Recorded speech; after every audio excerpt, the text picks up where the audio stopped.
It ain't as simple as it seems.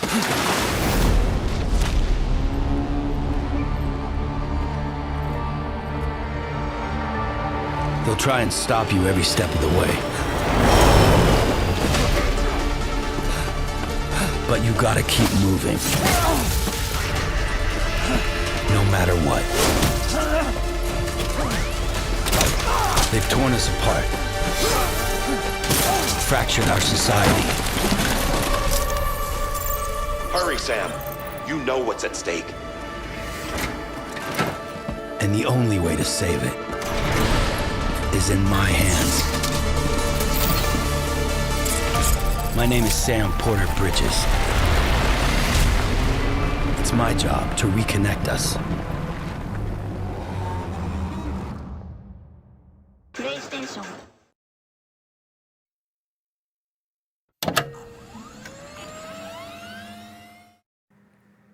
Hello, and welcome back to Game and Makeup, the videos and podcasts where we talk about games and we make up about them if we don't like them. Hello, Haley. How are you? This is Haley. Hello. I'm Mike. Welcome back. We're so happy you're recording again. Finally recording again. How you been, Haley? I'm good. I've been good. How have you been? I'm very well. Very, very well. Year's winding down. It's the holiday season. What better time to talk about today's game, Death Stranding. It's a big whopper. It's a big whopper of a game. That's why it took so long. Our games, we gotta pick shorter games. We keep talking about shorter games. I pick shorter games. You don't. That's true. You pick the long ones. Yeah, Night in the Woods is pretty short. This one, Mm-hmm. What was your total playtime?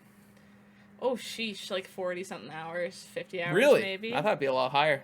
No, you can beat the story in like 30 hours. Wow. Well, good for you for finishing it. It's Thank exciting. you. You always finish the games. I always finish the games before I talk about them. Because I think in order to properly talk, you should beat it.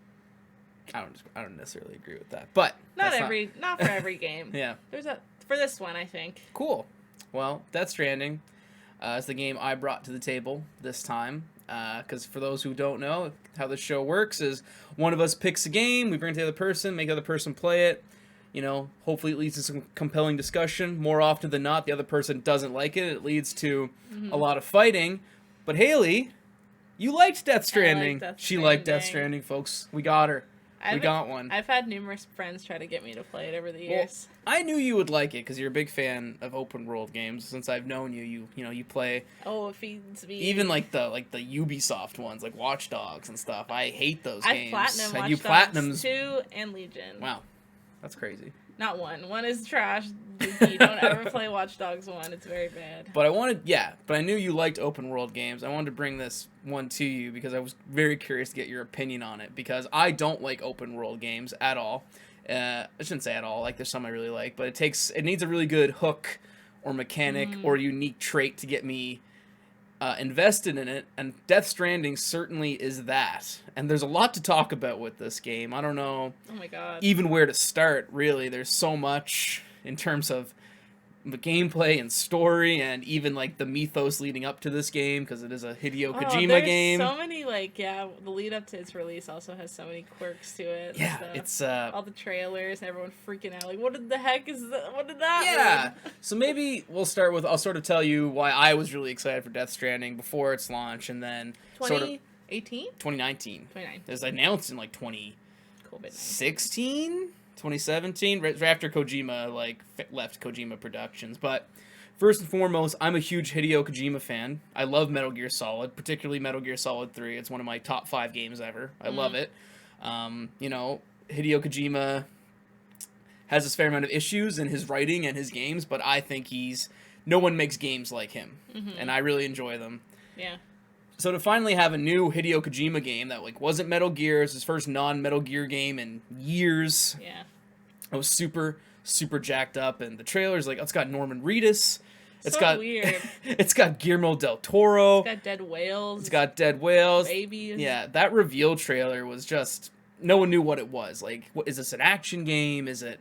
Is it the new PT? Because originally PT was supposed to be the Norman Reedus Hideo Kojima. Did you play PT? I did not play PT. I've seen it played many times. PP. I never got to play it.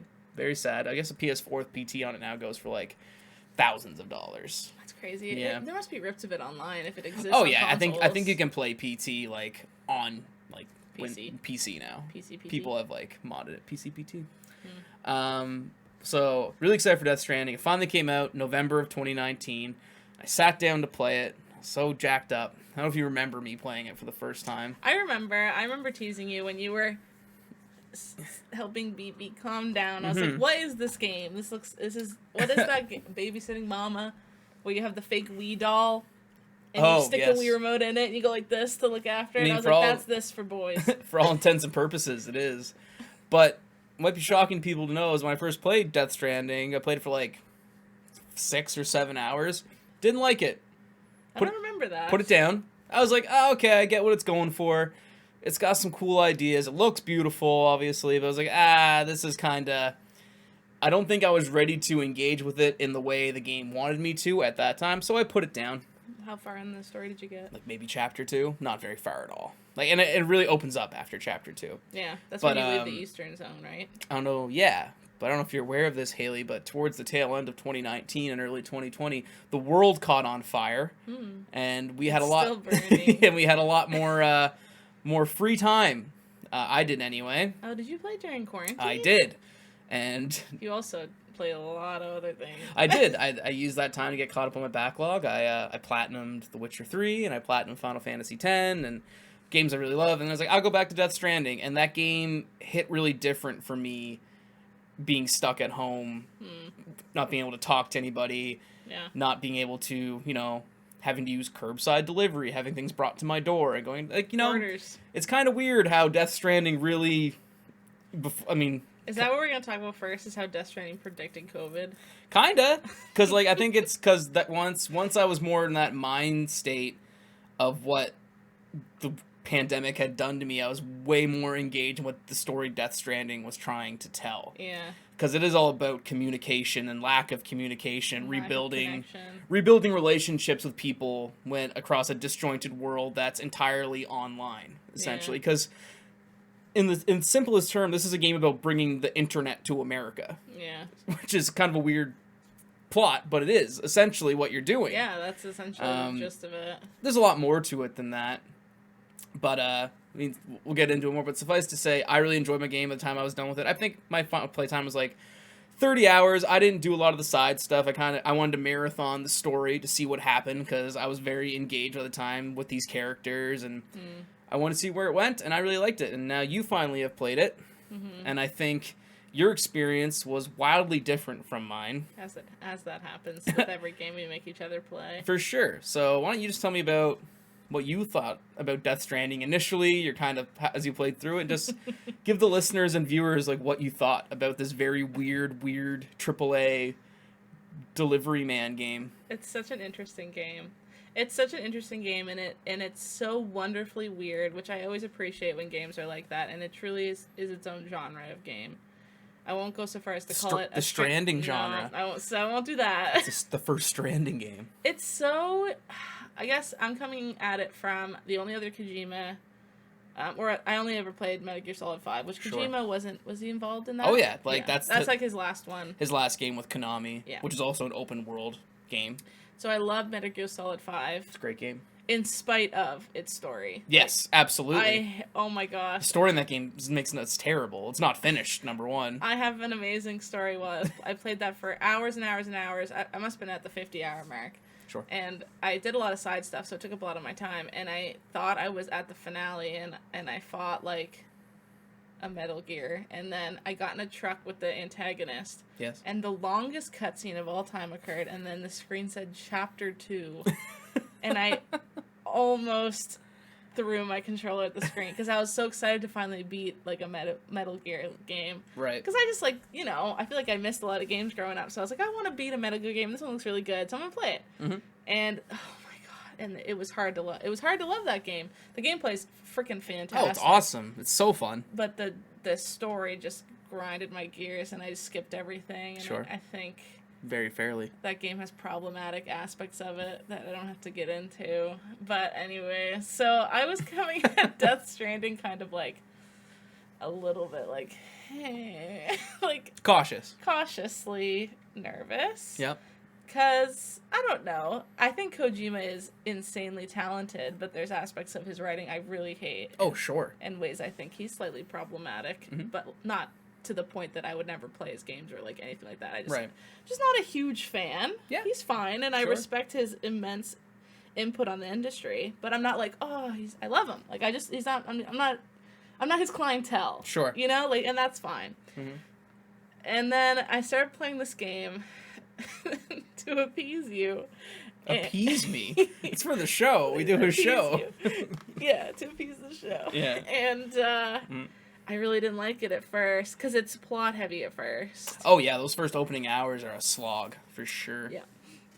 But this was something I was talking to you about, is I am such a huge nerd for games that have this open world that's kind of cumbersome, and through your influence you make it better, and you make it more efficient, and you make it, like, streamlined. Yeah. So the fact that that's, like, 90% of this game, probably 80 or 70 even, maybe, Yeah, because there's absolutely. a lot of plot, is just...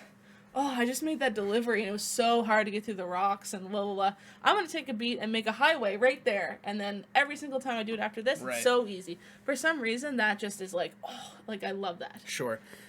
Well, that's Yum, yum, yum. Like, I could play that all day. So that's why I kind of started to become intrigued by this, and I spent a great deal of time just building highways and getting better items and getting 5 stars at every...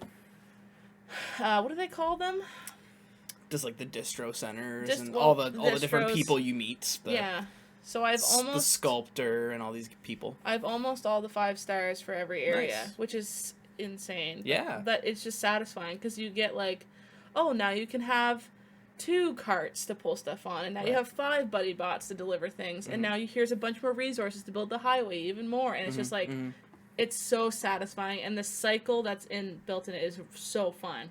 So I love it for that. And then it almost got to a point where like it was kind of a drag to be in a cutscene. I wanted to Sure. go back and build the highway more. Right.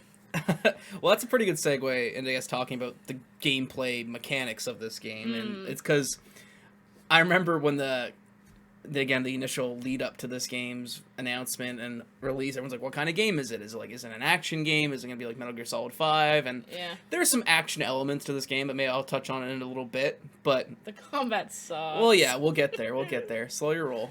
One thing at a time. It stinks. But it's a delivery man simulator. Yeah. It's, if you saw Delivery Man Simulator on Steam, it would be this game.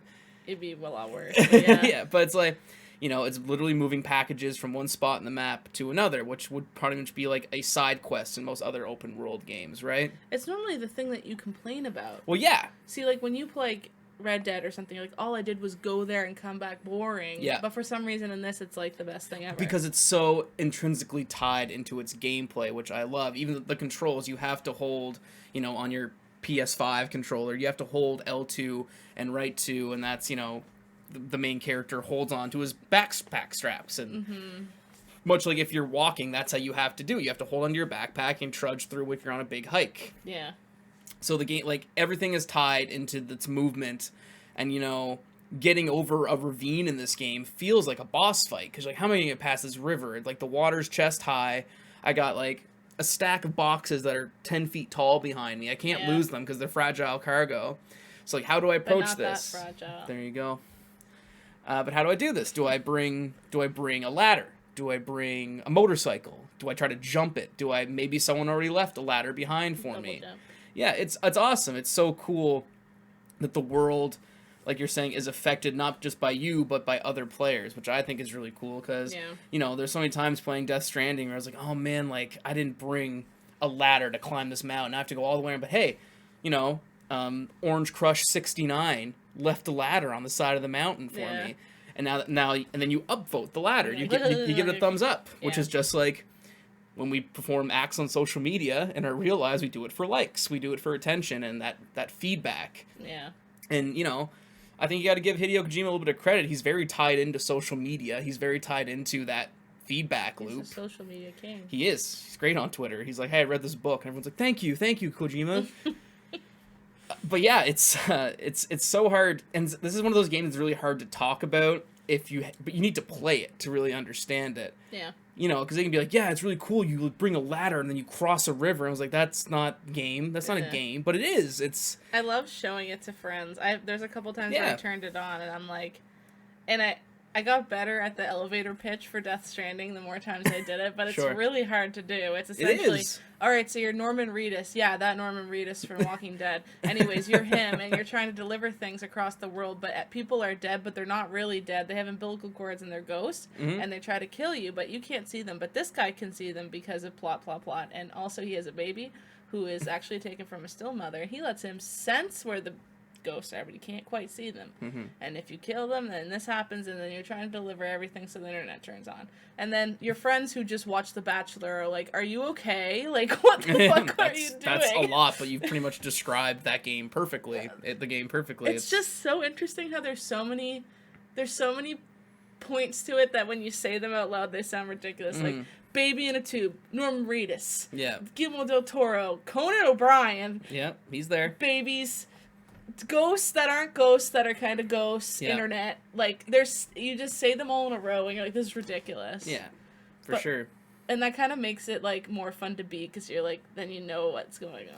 Like, I remember watching you play and I was like, ugh. And then as soon as I played, I was like, oh, okay. Yeah, it's, because, going back to what you were saying a little bit earlier, it's that, you know, the game starts out really kind of hard. Like, going up a mountain is an ordeal, but as you upgrade things, you get robots that carry your stuff. You get better legs, and you're getting rewarded for connecting the world, for doing these monotonous side quests, and it makes these quests easy. Like, in your file right now, you have the entire highway built across pretty much the whole country.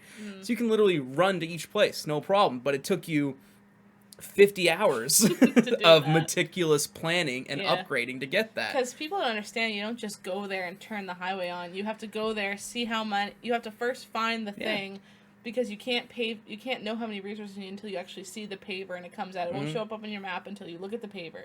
So the paver shows up and then it says, I need 1,000 metals and this much ceramics. I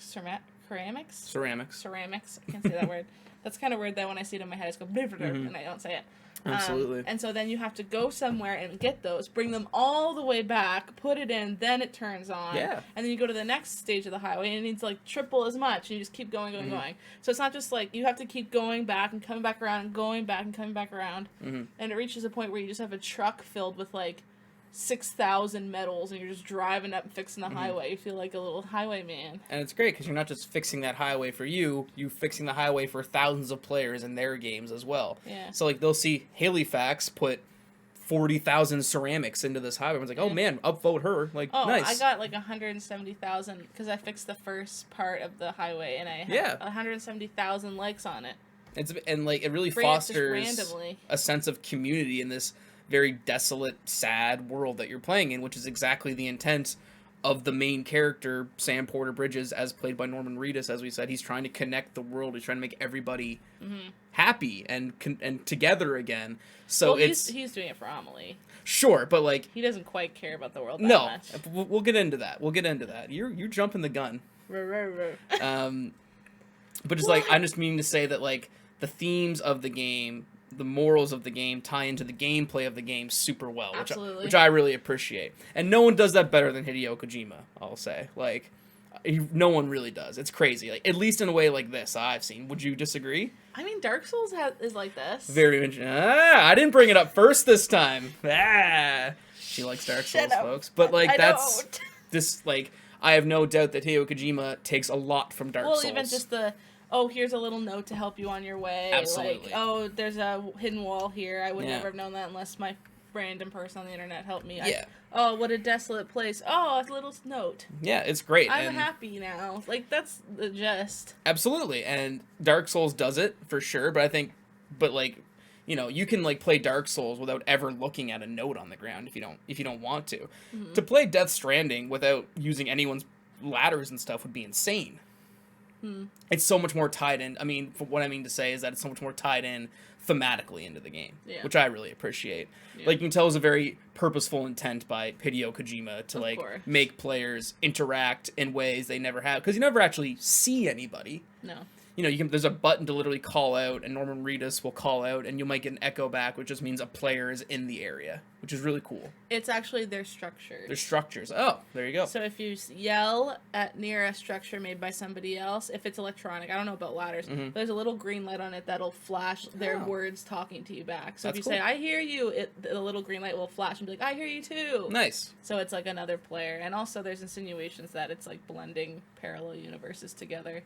So much like Dark Souls does as well. So it's just a bunch of Norman Reeduses all delivering things, which is kind of fun when you think about, like, what if it blends together so much that he's just everywhere all the time and all the people getting deliveries are like, how'd you do this fast anyways? And you just it's really just a bunch of Norman Reeduses making deliveries all blended together. For sure. And it sort of ties into, like, what I want to get into, like, discussion of, like, sort of the meta-narrative of this game as well. Yeah. Is that Norman Reedus is us, and we're Norman Reedus, but everyone's Norman Reedus, and they're everywhere, kind of like what you're saying, and, like, it's cool. It's very cool. But we've mentioned Norman Reedus a lot, which kind of moves into my... We should call him Sam. Yes, my next called him Norman segue I want to talk to you about is the celebrities in this game. Yeah. Norman Reedus, Guillermo del Toro, the girl from the new James Bond movie, she's fragile. I can't remember her name, unfortunately. Very pretty. Margaret Qualley as Mama. She's awesome. Guillermo del Toro and Nicholas Winding Refn didn't do their voices. They just lent their bodies, but they're in the game. God, the privacy rights associated with that. It's cool. But did you... Publicity right. What do you think about celebrities being in games, I guess, is my, like, does it take you out of it? Does it kind of break your immersion? Because for me, it's kind of hard to see, well, that's just Norman Reedus from The Walking Dead. No, maybe if I knew the character enough, maybe. Sure. Like, I don't know, when Elliot Page was in Beyond Two Souls, that's Elliot Page, but they're acting. Like, it's the same thing, right? Like, it's the same thing as when they were in Juno or Inception or something. Like, as much as that's just them. Yeah. I guess it's this weird, it's just acting, but in pixel form. Yeah, it's that weird, what do you call it, when, like, what's that phenomenon called? When, like... Uncanny Valley? Uncanny Valley, thank you. It's like when, like, you see, like, the people, when they reanimate, like, Carrie Fisher for, like, Star Wars, and it's like, weird. It's like... It's not quite to that degree, and, like, don't get me wrong, I think a lot of the celebrities... And they could go down all the controversy of Beyond Two Souls where they completely exploited their personality rights, but anyway. I mean, and at least in this game, Hideo Kojima and Norman Reedus seem to be really good friends, as do him and Guillermo del Toro, so... And Conan. And Conan O'Brien as well. And there's a couple other celebrities in here that I'm forgetting that make, like, cameos as, like, the little hologram people that you talk to. Well, like Until Dawn has Rami Malek and... Yeah, it's true. I guess my sort of thing with this, like, the marketing of this game was so tied into, like, Norman Reedus as Sam Porter Bridges and Hideo Kojima's Death Stranding. Like, it's like a movie, which, like, obviously Hideo Kojima wants to make movies. There's no illusions about that. His cutscenes are 3 hours long. Like, he wants to make movies. I stayed up till, like, 3 in the morning reading it one night, And I think all the celebrities again do a pretty good job. Like Norman Reedus' whole character is that he's very socially awkward and doesn't want to talk anyway, so he kind of gets away with being like, "Oh, there's some very bad line delivery." Oh yeah, like but I think he did a fantastic job. But there's some times in the plot, like when I'm sitting in the story, and I'm just like, "What the hell was that?" Like someone will be like, "I just tricked you into going across the entire country," and he goes, "Oh," and it's kind of tricky. You're like, when you compare these celebrities' performances with someone like Troy Baker, who's in the game, as the best character in the game, Higgs, the villain. Yeah. He's incredible. And Troy Baker, putting on the performance of a lifetime. Like, he was really good. He knows what it is to be a Hideo Kojima villain. He played Metal Gear growing up, clearly. Yeah. He loves it. He's relishing every time he's on screen. I'm glued to it, because he's so good. Yeah. He, like, attracts attention, and he saves scenes. Because he's used to doing, I mean, obviously The Last of Us, he's used to doing mocap and acting in this space for a long time. It's an entirely different type of acting. And he's so much better at it than the rest of them. So it kind of, like, being like, wow, like, you know, Margaret Qualley, great actress, but, like, clearly looks a little, like, she was like, you know, you put even a great actor in a bunch of bubbles and with a bunch of green screens, it's hard to keep them. Yeah. And it's just, like, I was a little bit taken out of it. Like, again, none of them are really bad. No, none of them are bad. But it's like, just comparing it to, like, a Troy Baker again, who's so good. Like, Higgs is incredible. And he was the best. He's my favorite character in the game. It's not my favorite, but he was the best. He's not, he's so good. Yeah. Well, there's like a ton of interesting things that go along with like using people's actual face in games. Like, I want to go from a legal standpoint Sure, because that's my background. But, as you should. well, like, we don't need to get into No, but I'm curious. Well, there's all these, like, publicity rights, especially in the United States, is really interesting when you're taking people's face, and games is this whole new area because once they're mocapped in and you have their body in there, you can largely do whatever you want with their appearance. Whereas when you're recording film, it's like if something they're acting, like they're in control of what's happening to their body. Sure, you can edit it and it could look like they could edit it differently so that they don't look as good, or the final product won't be a good representation of the skill of their acting or something. Right. But when you're talking about games, you're literally creating a 3D model of their body, which you can do whatever the hell. You can put Norman Reedus on a skateboard, do an ollie, and not have to call him and ask him to come record. Like, you can do whatever you want, essentially, right? Sure. And the law is really behind on assessing this and assessing people's rights relative to games where it's such like a wild west, which is why we saw the Beyond Two Souls issue with Elliot Page. Right. And those kind of issues. And there's all these legal tests into what goes too far and what's considered like violating publicity rights. And I don't know if you remember Last of Us. Another Elliot Page always seems to have the problems with this, but when Ellie looked just like Elliot Page. There was like can they even sue on that? It's just it just looks like someone. But there's all these tests. And then Naughty Dog made Ellie look less like Elliot Page in the final game. Yeah. Because there's all these things where it's like, you're allowed to do it if you have them in a situation where they're not normally seen. So, for example, if you had a football player in a Just Dance game, you might not necessarily need permission for their. Like, you couldn't put their name on it, but you could put their face. Sure. But if you made a football game and put a football player in the game and didn't ask them permission, and it's obviously them, then you would be in trouble for that. Yeah. And it's weird because the law isn't used to this, where games can do whatever they want. Right.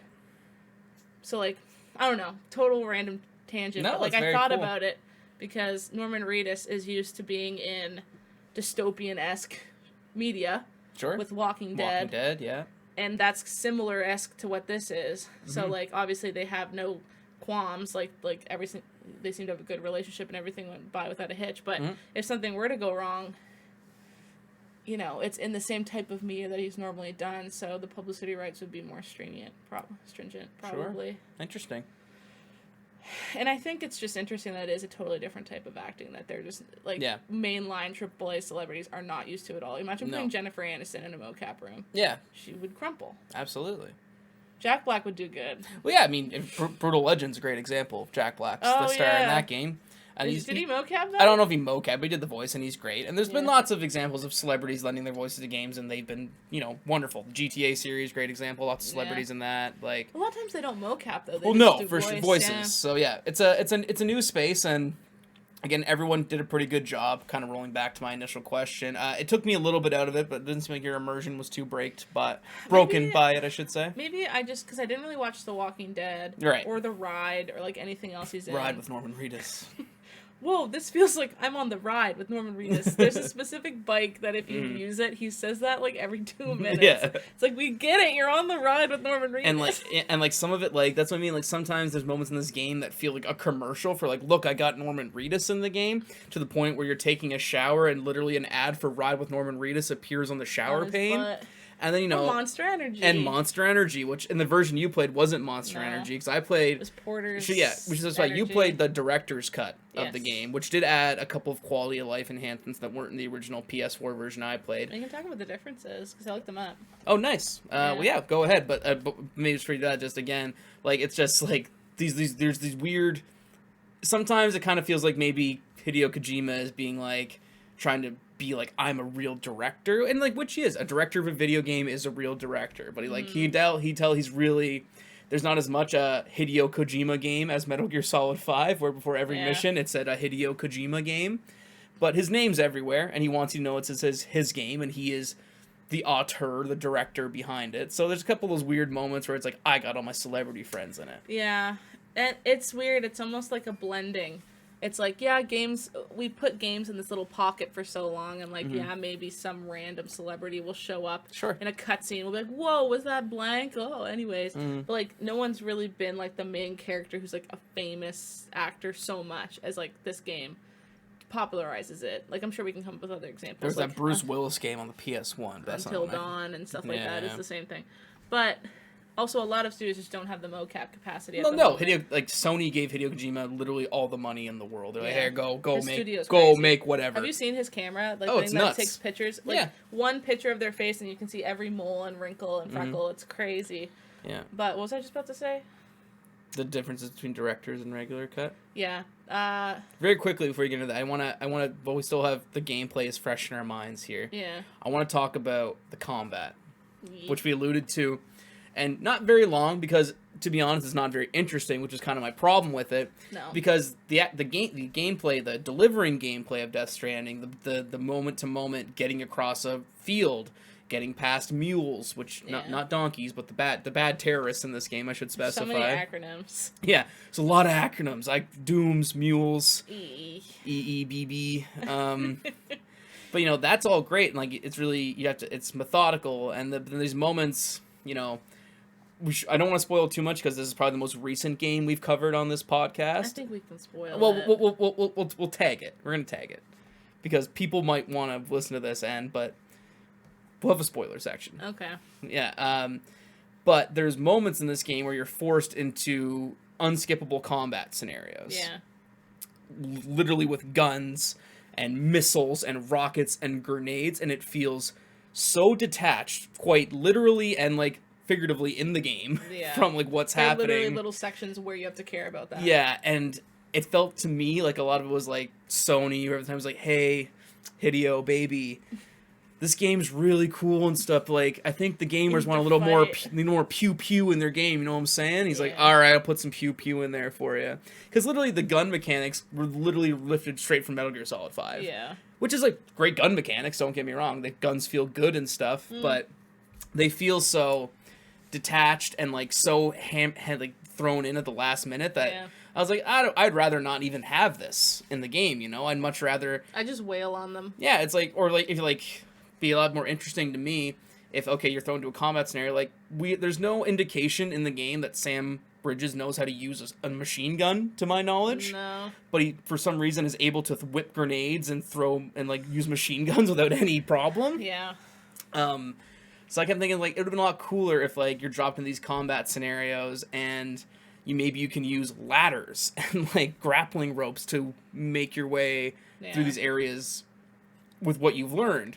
That's just like my gamer brain being like, use what you've learned. But anyway, I don't have anything to say about the combat. I think it's boring and detached and doesn't need to be there. It's really bad. Yeah. It's just like there's nothing else to do but punch. Yeah. Like, so why wouldn't you just punch? The Higgs battle's kind of right. The Higgs, the boss fights in this game are kind of cool. Yeah. And there's some cool weapons like the very infamous piss and blood grenades. Yeah. You make literal because Sam's blood is used to fight these BTs or ghosts. He's a repatriate. But so he can hurt things that are in between life and death.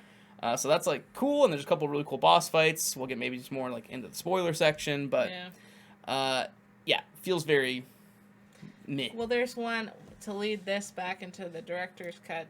There's an extra new set of missions that I did that are they're only the director's cut missions. I was not aware of these. Please tell. The Ruined Shelter, I think they're called. So you have to go back to the eastern side. So there's 3 sections: eastern, central, and then I think they're just called the western side, which is just like one little area. Sure. But if you go back to the eastern side, I did it after I beat everything. You go into this Ruined Shelter.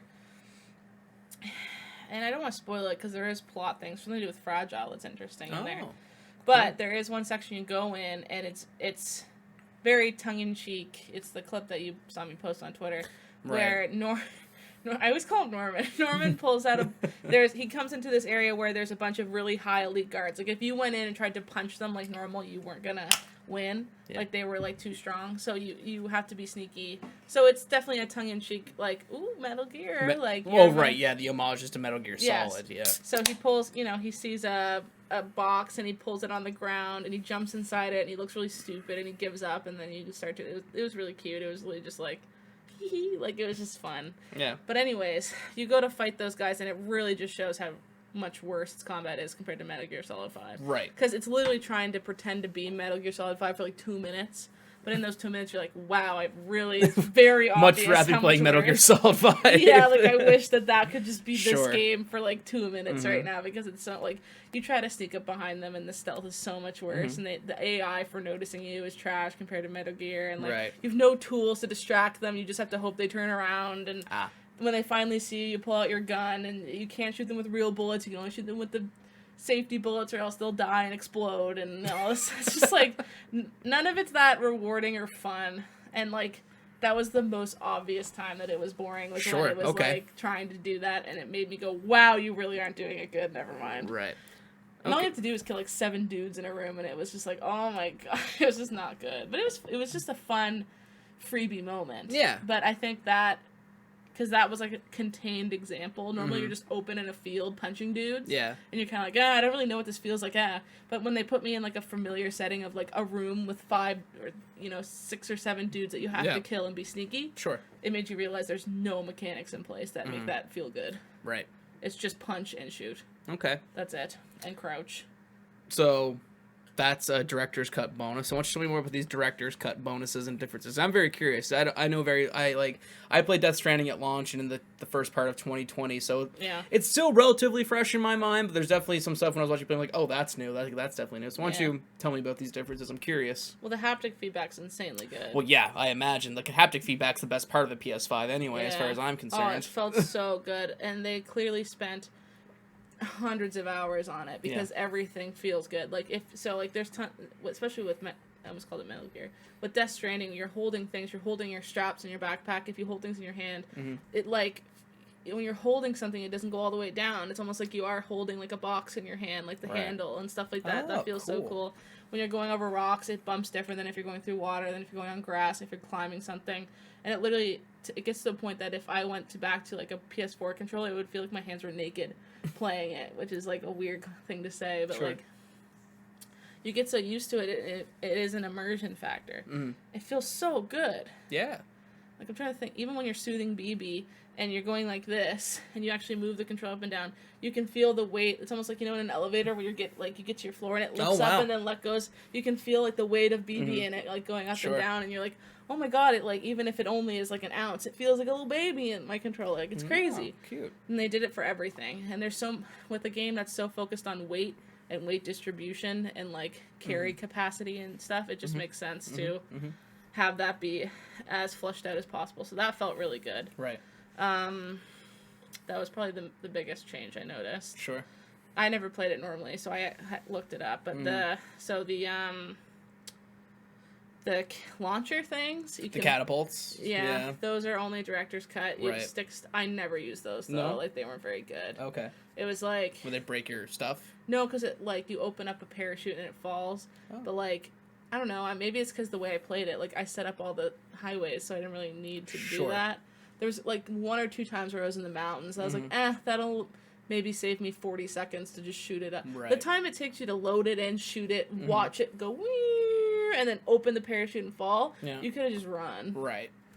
So it's like not the best. I guess it's just options for options' sake. Like, just more options is always good, I guess, for those kind of people who want to have a huge catapult to launch cargo.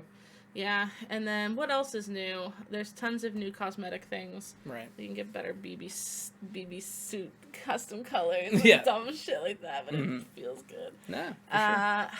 What's other things? I looked them up. Maybe I'll peek again really quick. And you can quietly watch me. Well, yeah, we'll edit all this out. We'll get there. No, we don't have to edit it out. Just got differences.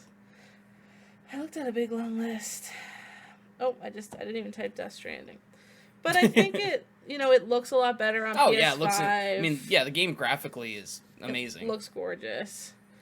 It's using a Guerrilla's Decima engine, which was used for Horizon Zero Dawn. It's cool because there's a couple of Horizon Zero Dawn references in the game. You'll see Aloy will be outside bases waving at you and stuff, and you'll see the big giraffe things that have like the Watchers. They're like the towers you activate in Horizon Zero Dawn. Like, they're there. It's cool. The long necks. Yeah, it's cool. The floating carriers can follow you on zip lines. That's huge. Oh, yeah, that wasn't in the original, I never used them. So. You can't bring 2 on because eventually you get 2 Well, floaters. that'd be kind of broken, but yeah. As if one isn't broken. But you can, so when you go on a zip line now, it hangs above your head, and oh my god, that was a game changer, because I set up, like, a lot of my quick things through the mountains through zip lines, and I could only usually bring, like, however much on my back, but now I could bring, like, 300, whatever the unit of measurement is with me, because I was using that, so that was great. Just more customization options.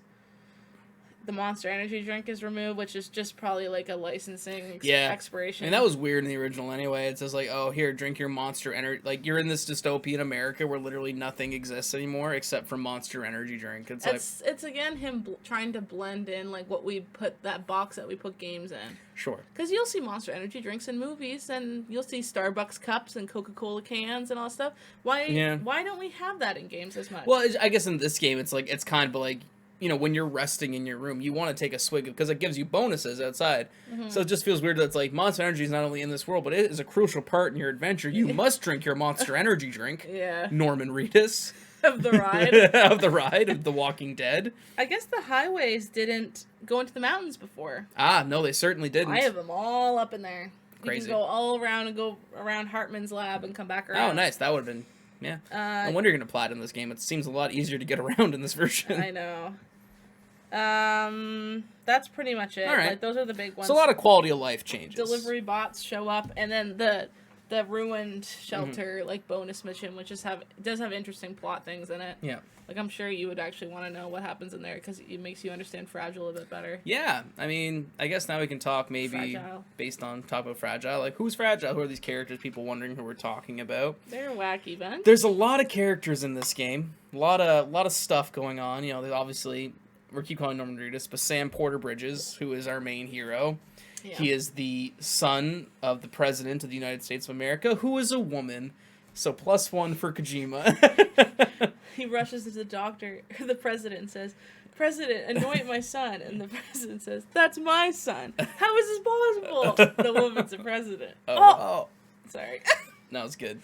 So yeah, she dies. She dies very early in the game, which is that's not a spoiler. She crawls on him like a zombie. Yeah, it's weird. It's weird, but she just wanted to touch him. Yeah, Sam Porter Bridges wants to get across America. He meets a lot of wacky characters. The whole point is trying to find his sister Amelie, who is out west. Out west. Go west, my son. That classic theme of, like, again, American, like, industrialism and success is going west. So plays into that for sure. So go west, find Amelie. You're helped by Die Hard Man, who is not a Mega Man boss who gives you the powers of Bruce Willis. No. He's just a dude in a mask. Okay, here. This is for this. I'll cut this part to be before what I'm about to do a big spoiler in a few seconds. So how about from now on out, there's spoilers. There's spoilers. Okay. Okay. And spoilers. Now I'm cutting to me about to do the big spoiler. Who's sort of like the acting president when the president dies, kind of? He becomes the president. Yes, well, that's a huge spoiler. That's the end. Anyway.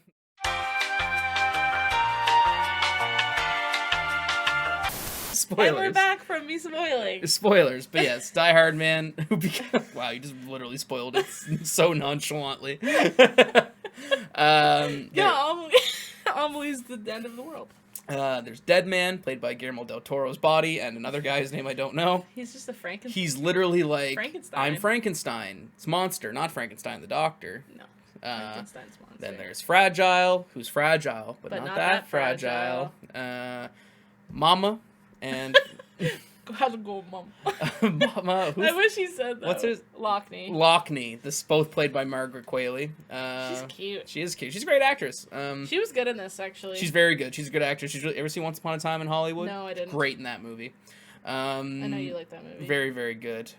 Who am I missing? Heartman, played by Nicholas Winding Refn. Is he in it too? No, it just looks like... Oh. He looks like Heartman to me. Played by Nicholas Winding Refn's body, but not his voice. Weird. Played by his body. What a weird... It's weird to think about, thing. And basically all these guys are helping Sam get across America. And why is he trying to get across America? Because they need to connect again. Because this huge... I guess we'll just talk about the story since we're into spoilers. I mean... You're probably gonna correct me because you're a lot fresher in your mind. I'm gonna try to go from where my brain was in 2020. Go and I'll interrupt when it's incorrect. Okay. This is fun. There's a cataclysmic usually it's the opposite. event called the Death Stranding that happened, which essentially killed a lot of people in America Yeah. and created BTs, right? Which is short for beach things. Yes. Beach things, which are essentially the spirits of the dead that haunt the world, trying to pull you into the beach. They're essentially in purgatory is the easiest way to explain it in normal person words. They're in purgatory. Yeah. And if they catch you and they kill you in this world, when you die, your body becomes literally a nuke. Yeah. Like it explodes. Is that you explode because of the Death Stranding? Because it gives everybody a disease, right? No, it's not so much a disease. It's just that We're gonna try to figure this out for everybody as we discuss it. Corellium is the thing. Like, Yes. so Mama's body has corellium in it, so she doesn't void out. Remember that Void whole out. thing? Yes, that's what it's called. So, it's so fucking convoluted, but it's hilarious. Yeah. Essentially, if you die, your body, it's like, it's because purgatory has seeped into, from what I understand, because purgatory, if I'm going to explain it in normal terms, has seeped into the world of the living, when you die, it's like your body doesn't know how to exist here and also be in purgatory in the same area. Oh, okay. So it's like, right. Oh, yes. Your purgatory self is like, why is my body still here? And then your body's like, ah, and explodes. Is the easiest way to describe it, I suppose. Because you become a BT when you explode. Yes. And you essentially are in purgatory now, but you're still in the land of the living, which is why you're just like this horrible thing that wants to destroy everything, because you shouldn't be there. Yeah. Okay, so we don't want the void outs to happen. No. So when someone dies, you have to throw their body in an incinerator, which what Sam Porter Bridges does to his mom at the start of the game. First mission, baby. And I guess in this role, just explained that because everyone is essentially, no one wants to be hurt. Everyone lives underground or in huge walled cities. Yeah. So not to be exposed to the elements, and then delivery men like Norman Reedus, now literally like they're the only ones out there. Essential workers. Yeah, I mean, see how this game hit me really hard during the pandemic? Yeah. Because in my real job, I'm also a delivery man, so it kind of was like, it's weird. Well, it's just, and they all the masks. They talk about masks every other minute. Masks and essential services and curbside delivery. Like it's kind of crazy. He wants to be 6 feet apart from everybody. Yeah, he doesn't want to touch anybody. Because these things like touch you, and he had a big accident. That's why he's covered in all the hands. Yeah. Well, his Dooms makes it so he gets bruised by people. What is Dooms? Why don't you tell people what Dooms is? Well, I'm gonna go into spoilers. Yeah, we're in spoilers. Okay. Well, essentially, the reason that he has Dooms is because this is a huge spoiler. Yeah, we're in spoilers. Okay. Spoilers. Spoilers across the screen. Sam was the first BB. Sam was BB1. Yeah. So BB1 was Cliff Unger's child. Played by Mads Mikkelsen. Who was also good. And we didn't even talk about Mads Mikkelsen. He's awesome. No. Baby, where's my baby? Give me back my baby. Give me back my baby. So when Cliff Unger was shot, they also shot BB. Yeah. And then Amelie, who is Bridget and Amelie. Bridget being the mother, the president of the United States of America. Yes. Yep. So Bridget and Amelie are the same person. It's the Ha and Ka. So the Ha exists in the real world, and the Ka exists in the spiritual world, or it might be the opposite, but I'm just going to say that from here on out. That's what I think it is. So Amelie is the Ka who exists purely on the beach, and Bridget is the Ha who continues in the real world. And she dies of cancer, because I think that you can't do that unless you get cancer or something. They say that at one point. So essentially Amelie takes BB1, which is Sam, back to the beach, and he's dead. He's been shot, and he's like a newborn baby, so he's hella dead. But she brings him back to life at the beach. So Sam's Ha... That's what a beach is as well. Beaches! Everyone has a beach, right? Yes. Everyone has a beach. And Amelie's beach is like the beach of all beaches, because she's this specific thing called an extinction entity. Extinction entity. So it's all the way. And to be clear, it's quite literally a beach with water and sand. There. You go there. It's a beach. And anyway, go on. And the whole This is amazing thematic thing is like beach things are like whales and dolphins are dead everywhere, and it's kind of the thematic ties to like BTs are like beach things. It's like a whale is so close to the water, but it's the fact that it's on the sand, it's dead, but it can live for a while, but it's gonna die. Like all this kind, like that's the thematic tie. It's a beach thing. What do they call it? There's something. It's like creatious beaching or something like that. I can't think of it. what am I even talking about? Well, that's... So everyone has a beach. Amelie is what's called an extinction entity, and there's been 5 extinctions throughout history. Yep. It's the Big Bang. The Big Bang just started everything. Right. Oh, no, sorry. I meant the meteorite that killed the dinosaurs. That's one of them, right? Dinosaurs, Neanderthals. What are those little things with this? It's Leviosa. the fossil that's like a swirly. It says with an A. Ammonite. Ammonite. That's a Pokemon. I know, but it's based off that. Ammonites. She's the 6th, right? Well, the Death Stranding is the other one, is it not? She's the 6th. Death Stranding's the 5th? The Death Stranding is the 6th. I thought the Death Stranding already happened. It's happened 5 times. There's well, I guess I don't. Oh, know they're all Death Strandings? I don't think they're all Well, they're all extinction events. I don't know if they're all Death Stranding. I guess This is very confusing. so. There's 5 of them, and every time there's like an entity that represents that extinction, and it's like they have umbilical cords attached to them still, and they when you're talking to Hartman in his lab, he explains this to you and shows you a nice PowerPoint presentation for like 40 minutes.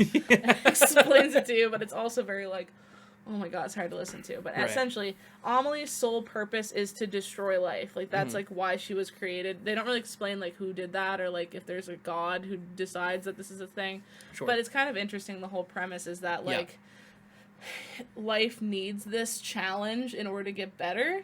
And although extinction entities are supposed to completely squash life, because they grow attached to it, they always leave a little sliver so it can keep going. Sure. So that's why when they wipe out the dinosaurs, there's still some mammals that live that keep going and whatever.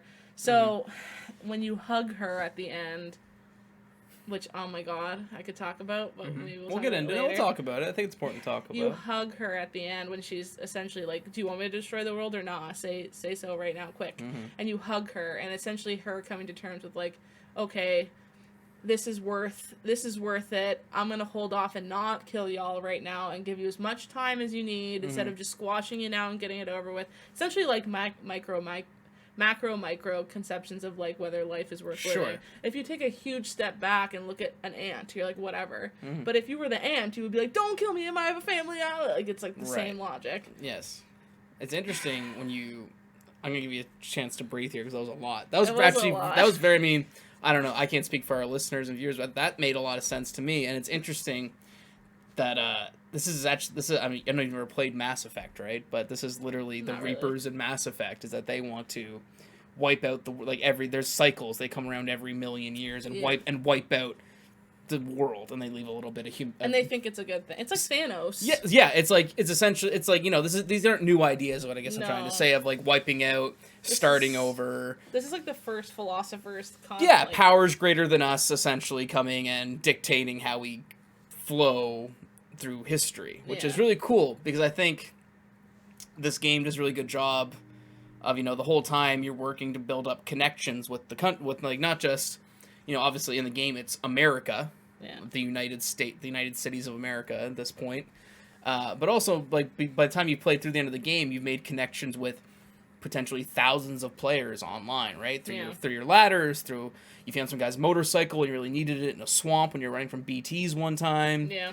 So like the whole point of like, and what we're going to talk about, why you don't like the Amelie hug scene, and why I disagree with you about it. Okay. Because I guess to set up this scene again, we're still in spoiler territory. This is all spoilers. I mean, if you're still here, you're essentially, you reach a point in the game where like the whole point of the game is you get to Amelie in the West on her beach, and you get to her, and she's, you know, what Haley's just explained very well, this extinction entity.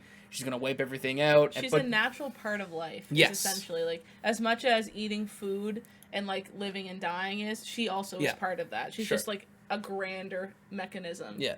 Like, there's already been 5, she's just the 6th. It's a natural thing. She needs to wipe out the Earth.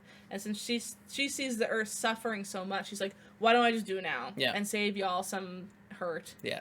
Or I could wait and you guys could have a little time left, is like her logic. But like... But in the way she sets up that question, she also gives Sam a gun. Yes. That, you know, if you want me to not wipe out the world, shoot me. Yeah. Which would stop... And I was like...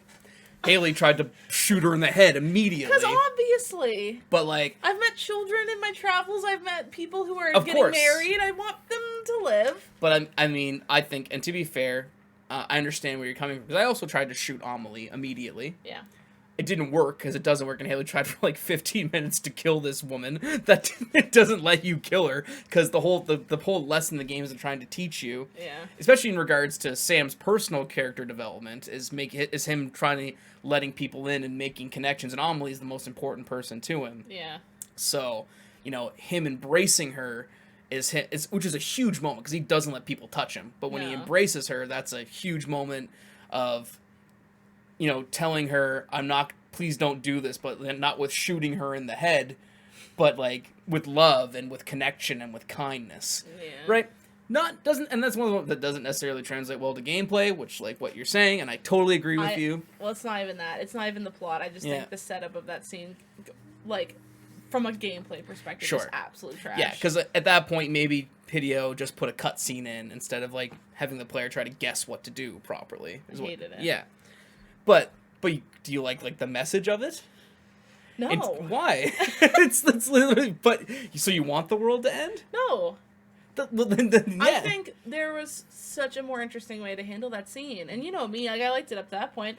I completely, like, any kind of flow I had with what they were talking about, with the plot, with all the wider themes, and he spends so much time making these themes, like, intertwined, which is even a theme with all the rest of the game. Yeah. Like, he puts so much effort into it, and I appreciate it so much. Yeah. As soon as that scene hit me where Amelie's like, do what you will, and she even phrased, like, you have a choice, Sam. Like, here's your big baby choice. Think about it really hard. Think. Do you want this or that? So I'm standing there, and I have a gun in my hand as Sam. And there's, like, maybe some people knew to put the gun away and run up to her and hug her. No. But I tried shooting her, and it was game over screen. She caused the end of the world.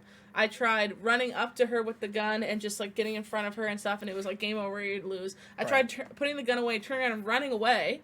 Nope, game over screen. I tried running in front of her and, like, getting in front of her to stop her from walking. Nope, game over screen. And then it was like, what the hell do I do? And I literally got to a point where I was, like, mad. And all the, like, impressiveness that I even, or, like, immediately, like, okay, yeah, whoa, I'm thinking about things. Like, I'm using my brain. Like, this is interesting. This is thoughtful. This is interesting. It was, like, big, huge concrete wall. And then I was, like, pissed for, like, half an hour until I got back into it again. And you're supposed to put the gun away, walk up behind her, and press R2 to hug, and the prompt only shows up if you have the gun away. Sure. There's a huge margin for error there. I don't think it's a huge margin for error. There's like tons of people that would do the wrong thing and get frustrated. But, like, I had to Google how to get through a cutscene. I find it very hard to believe that the thought of just putting your gun away and seeing what would happen, once you realize your bullets didn't work, didn't occur to you. I put my gun away and I stood there and I watched her walk away. Which I thought was the only other option. But, like... And you're telling me that I'm supposed to think I should go hug her when not Sam necessarily a hugger, but, anyone. like, I think you're really discrediting... Like, I think at this point, maybe you just didn't give a shit 35 hours in about the... And I'm not saying you didn't, but, like... And, like, I'm just trying to put myself in, like... shoes of, like, your average gamer here. Yeah. Playing the game, and they're enjoying the game like you were. It's like, okay, I tried shooting her. That didn't work. And maybe get your first game over screen. And then you maybe sit back, okay, well, I have to do something. Like, this isn't how the game ends, right? So I was trying. I know, but you didn't try putting your gun away and just running up to her? I find that very hard to believe. I tried putting my gun away and standing there. It didn't work. And keep in mind that this takes, like, 2 minutes to get through everything. Every play, yeah. So it's not like it's 20 seconds and you just rapid fire, keep trying. Shot her, didn't work. Put gun away, didn't work. Ran away, didn't work. Ran in front of her. I ran away. And then, well, maybe I just got unlucky that I didn't shoot her and I walked it with my gun. And then when I got in front of her, I put it away and tried to stop her, and it wouldn't let me hug her. I just think... You can only hug her from behind? Yeah, because you're embracing her. You're stopping her. I'm just saying Sam that, like... doesn't want to hug anyone. Why should I think... Because he's grown and developed throughout the whole game. But he hasn't... Yeah, he's grown, but I haven't seen him hug anyone. Up to the point he hasn't hugged anyone. I'm just saying... He's let Fragile do the transport head thing. With the barely. The themes of the games, the theme of the game, as you're playing through it, maybe... I don't know, because for me, it makes a lot of... Like, you talked earlier about, here's your big choice, Sam, but there's really no choice at all. And you got... And, like, don't get me wrong, I'm not disagreeing with you that I don't think it comes off as well as Kojima wanted it to. I agree with you. I just think... Don't make me think I have a choice if I have none. But but you don't have a choice. There is no choice. There's never was a choice, but you have to, like, killing your sister isn't a choice. And letting the world... She is a nuke, Can I finish? If my sister's a Can nuke... Can I finish? I'm about to kill Can I everyone. finish? I want to I'm finish. about to kill everyone. Finish my point. It's a really good point. Mm-hmm. You're so mad because you know I'm right. Frankie, man. But, like, the choice between shooting your sister in the head or letting the world go to hell is no choice at all. Right? Like, that's not... Neither of those are good choices. Yeah, of course. So there has to be another choice, which is, of course, putting the gun away, literally putting the violence away, the strife away, and go... And, like, I'm making it sound a lot better than it comes off in game. I'm not disagreeing with you. I'm just saying there's certainly a method, a line of logic here that I think you just missed, and that you're getting maybe more mad than you should that you missed it. All I'm saying is Amelie looked me in my eyes and said, shoot me or don't. But she's not talking to you. She's talking to Norman Reedus. I'm Norman Reedus. If you're Norman Reedus, you wouldn't shoot your sister in the head. But I tried to stop her otherwise, and you didn't. You ran away from her. I ran away, and I ran in front of her, I put the gun away and watched her, and I tried not to hurt her. Uh-huh. My first instinct was to hurt her. Yeah, you got me. I tried to shoot her. But, like, that's because she literally was like, yeah. BRB, I'm gonna go destroy the world. I came from a cutscene where all my friends were like, we love you, and I was like, oh, I love my friends, and they sent me to the beach to go. You love your friends. Wouldn't you bring that love to your sister? That's all I'm saying. If she's gonna destroy, I don't know a hug's gonna work either. A hug always works. This is the quality game makeup content people come for. I hated that scene. Okay, and that's fair. I get it. I understand where you're coming from. I truly do. It goes against every intuition I had up to that point that the game has taught me. It's taught me Played too much Watch Dogs. Yeah. It's taught me Sam doesn't like to touch people. It's taught me...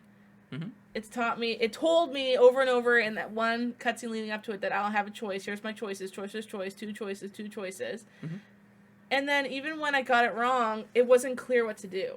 Like, the game wasn't like... She wasn't like... You know, maybe Norman Reedus could be like, there's got to be a third option. Or say something like that. But, like, don't you know. think, like, 40 hours into the game, maybe the writer, like Hideo Kojima and his other writers, are just putting a little bit of faith in the player to maybe figure it out? Like, do you really need the game to spell out to you, go hug Amelie? I had absolutely no thought to do that. I think maybe there's some wires crossed between you and the game. Specifically, because you're the only person, because I've talked to a lot of people about this game, and you're the only person who was like, fuck that part. I was like, but I get it, I do. I just think we're never gonna agree on that. No, that's fine, that's fine. It was poopy. That was a lot we just talked about here, a lot of different parts of the ending here. I want to before we get into, like, well, I did want to mention the go ahead, please. thing that I didn't think about until after I beat it, was that because Sam was saved on the beach, yes, and brought back to life on the beach, he's almost like the opposite. I don't know if this is true or not, but maybe just the way that I think about it, the fact that his blood hurts BTs is because his spirit, it's like because his Ha and Ka are also split, yeah, where, like, his body was saved on the beach, and while I think he can still come to the human world, it still means that his Ka technically is dead. Because he died. Yeah. But he was only brought back to life. His Ha. It's almost like he's just Ha. So it's almost like that's the reason he can hurt things, is because he's not both things. He's one. He's like Harry Potter. Or he's both, and the Ka is still... I don't know. He's like Harry Potter and Harry Potter 7. It's like... When he comes he's back to life. Horcrux. Reedus is a Horcrux, confirmed! Dude, I can just picture, like, the YouTube thumbnail where, like, the big arrow is pointing to, like, Norman Reedus, like, Horcrux? That's the title. This is a Horcrux, confirmed. I love it. That's the title of this episode. That or, like, amazing. I don't know. That's gonna be, we're gonna be like, clickbait. The other title, I think maybe we should title this episode, and what I feel about this game as a whole, is that Death Stranding is a big old mess. It's a big sloppy mess. It's a big sloppy mess, and I kind of love it for it, though. And I don't know if you'll agree with me, because we've talked, like, a lot from the gameplay to the story, and before we get into why I think it's a big mess, I want to talk quickly about the meta aspects of this game, which are amplified again by Troy Baker's Higgs character, because even from the beginning of the game, your first fight with Higgs, he's like, he has this whole big thing. Aren't you tired of the grind, Sam? Don't you just want to quit? And at that point in the game, you're like, when you don't have any of these upgrades, like, yeah, going from point A to point B fucking sucked. Legs. It sucked. Yeah, and it ties into, Higgs' character, and like, we didn't really explain his motivation, because to be honest, I'm still a little unclear about what Higgs was trying to do. He's trying to like make the extinction entity happen, essentially. He wants the world to blow up because he's a terrorist, and well, he's blah blah blah. The easiest way to think about him is, I think he's like Thanos. I think he sees people suffering and he says, let's just end it. It's almost like, this is a horrible metaphor, but like seeing your pet be really sick and suffering. It's like, are you an asshole for letting them keep living? Right. I think that's super dumb to apply that philosophy to a world where there's like a trillion people. Sure. I don't know if there's a trillion, and there's definitely not. They're all dead. Yeah. But like, you can't take such a big step back that you're like, the world sucks now, destroy it, when so many people are living their lives happily. That doesn't make any sense. I think, and that's another thing that took me out when Amelie was like, I just think I might just end it. I'm like, you're a bitch. I'm like, fuck you. Like, well, like, yeah, because that's a terrible, like, that's been going, this is, again, we're going to show off my little philosophy degree here, but, like, the Nietzschean philosophy of being, like, people who think the world is meaningless and give up are, like, cowards. Like, that's not, once you realize that, things are kind of crappy and pointless and shitty, then you can thrive because you're aware of, but you can thrive and try to be better. Which is a quick little Nietzschean detour here. Well, that kind of leads into when he's talking to the president. Yes. Spoilers. The new president. The new president. Die Hardman. And Norman, Sam, says to him, don't not be scared of death. Like, who would ever want a president that isn't scared of death? Sure. That's stupid. Because then you'll never protect people effectively. Sure. It's essentially what he just learned from Amelie. Mm-hmm. Like, Amelie was like, we should just kill everyone. And he was like, no. No. So he's just repeating, I disagree. I don't think that's true. And it's just like, I don't know. It's really boring to me. That philosophy? That concept. That like, oh, what do you think? Well, it's like, well, you just drudged me through a game where I met a bunch of individual people who I helped to thrive. Well, yeah, but I don't think the game is supporting that philosophy. No, but like, it just made me roll my eyes at Amelie because there was no merit to her arguments. I mean, don't get me wrong. Hideo Kojima is about as subtle as a brick to the head most of the time. Like, can we talk about that? Yes, but very quickly, I don't want to lose my thought on this meta narration thing, because I really think it's really interesting. Because I love, again, Troy Baker. Like, aren't you tired of the grind?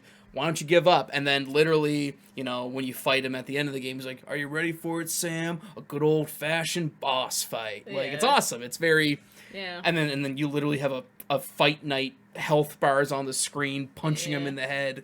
And like, it's kind of weirdly, it feels very video gamey and like very purposely in that intent, which there's like health bars. There's literal health bars, and like, and in the game, like that's not like, the UI in this game is very, I mean, not the actual menus, but the actual on-screen HUD is like pretty minimal. Yeah. The menus are insane and convoluted, and oh my god, it's nuts. But yeah, I just really like that meta narration because it's definitely a game that wants to comment on video games as a medium as well. Like, yeah, we're essentially, like, again, what we were saying at the very top of the episode, it turns what is usually boring fetch quests and other open world games into the central, like, mechanic in this game. Yeah. It's a commentary on that, I think, and that's all.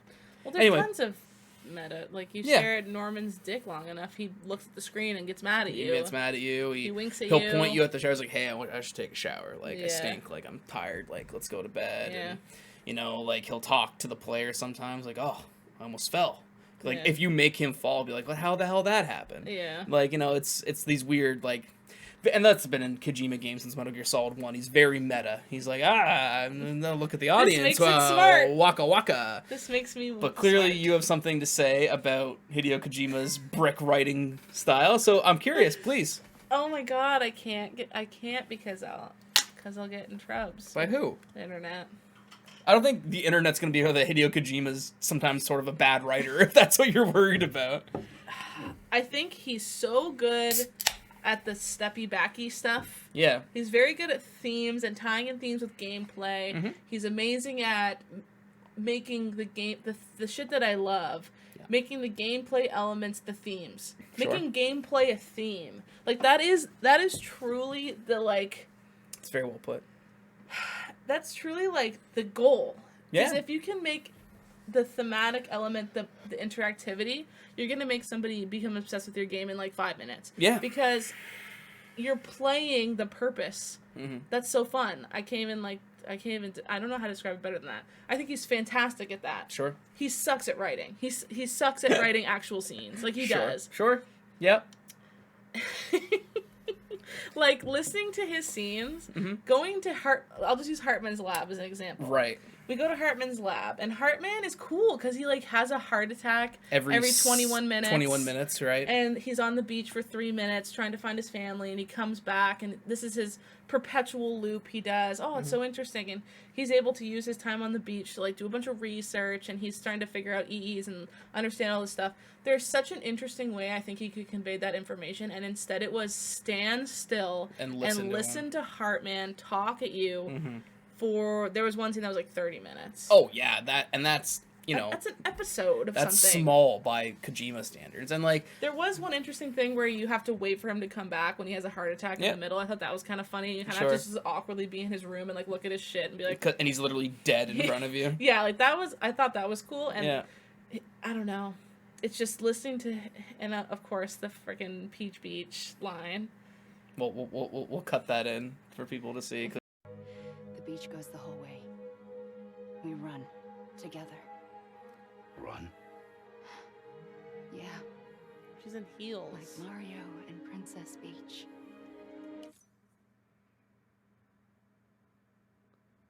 A few moments later.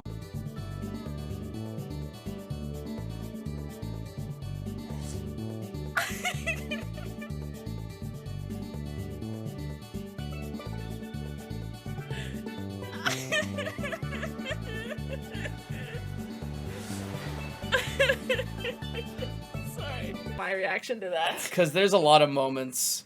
Because I agree with you, because, like... Again, I'm a huge fan of Kojima, and he does have these moments, even in his longer cutscenes. Not that all of them are bad. No, and like, you know, it's almost like he can't help himself, you know? It's like, you know... Who's that for? Who's he talking Well, that's to what when he does that? and I think there might be some degree of... Because I'm sure... I know his English is pretty good, but I'm sure he doesn't write his games in English, right? So I'm sure there's a lot of them in Japanese. So I'm sure there's a lot of translation issues. I bet they have really good No, of translators, course. though. I just mean that, like, I feel like he wants to, like, have his cake and eat it too. Like, he wants his games to be, like, subtly thematic, but also he's like, but they have to know what I mean.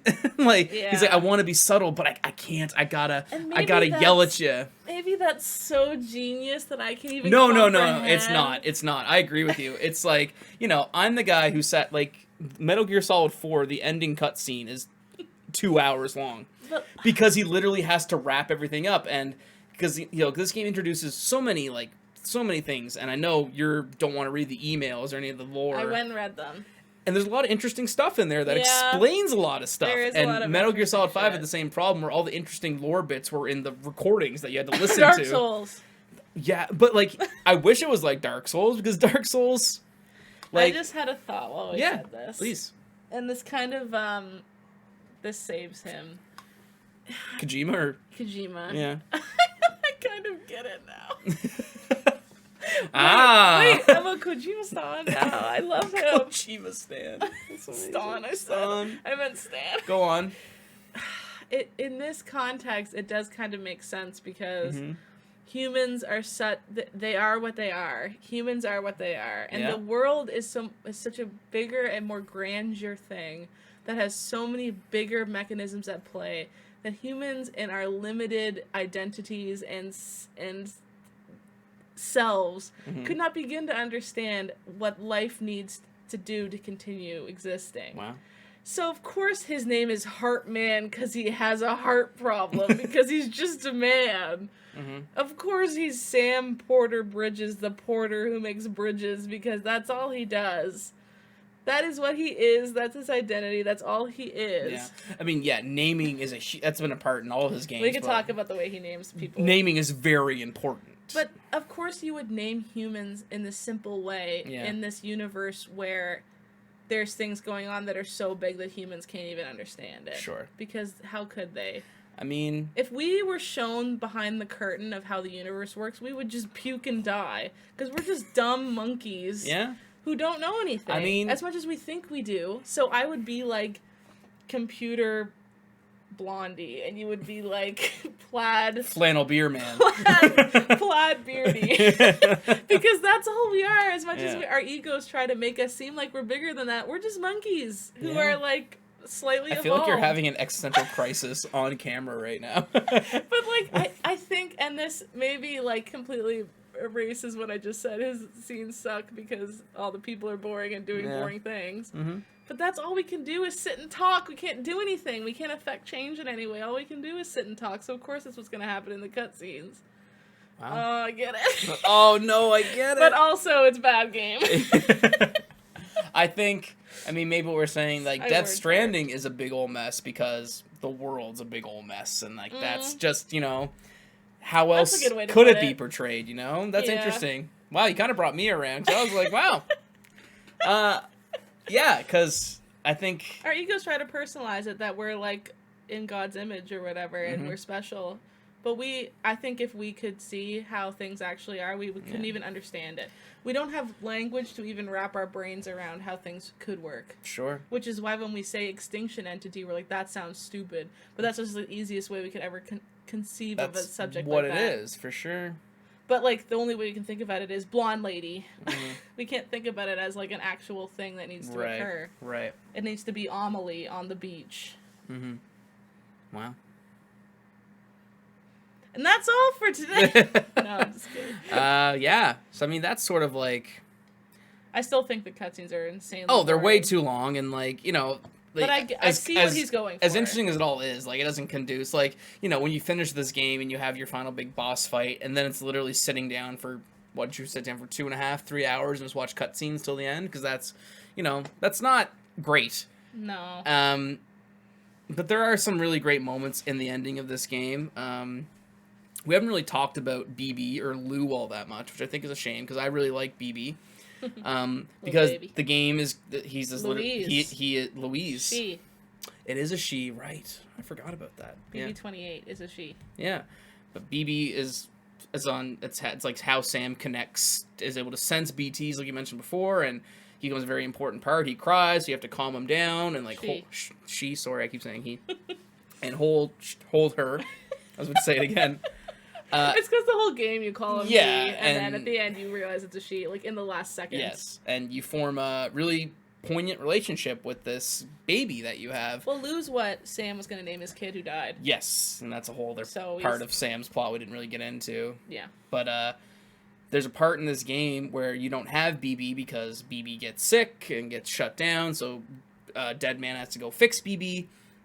And when you don't have Lou, it really sucks because you can't sense BTs, and as you're playing, you're like, man, I really wish I had Lou right now. You feel naked, you feel helpless. And you know what it's like?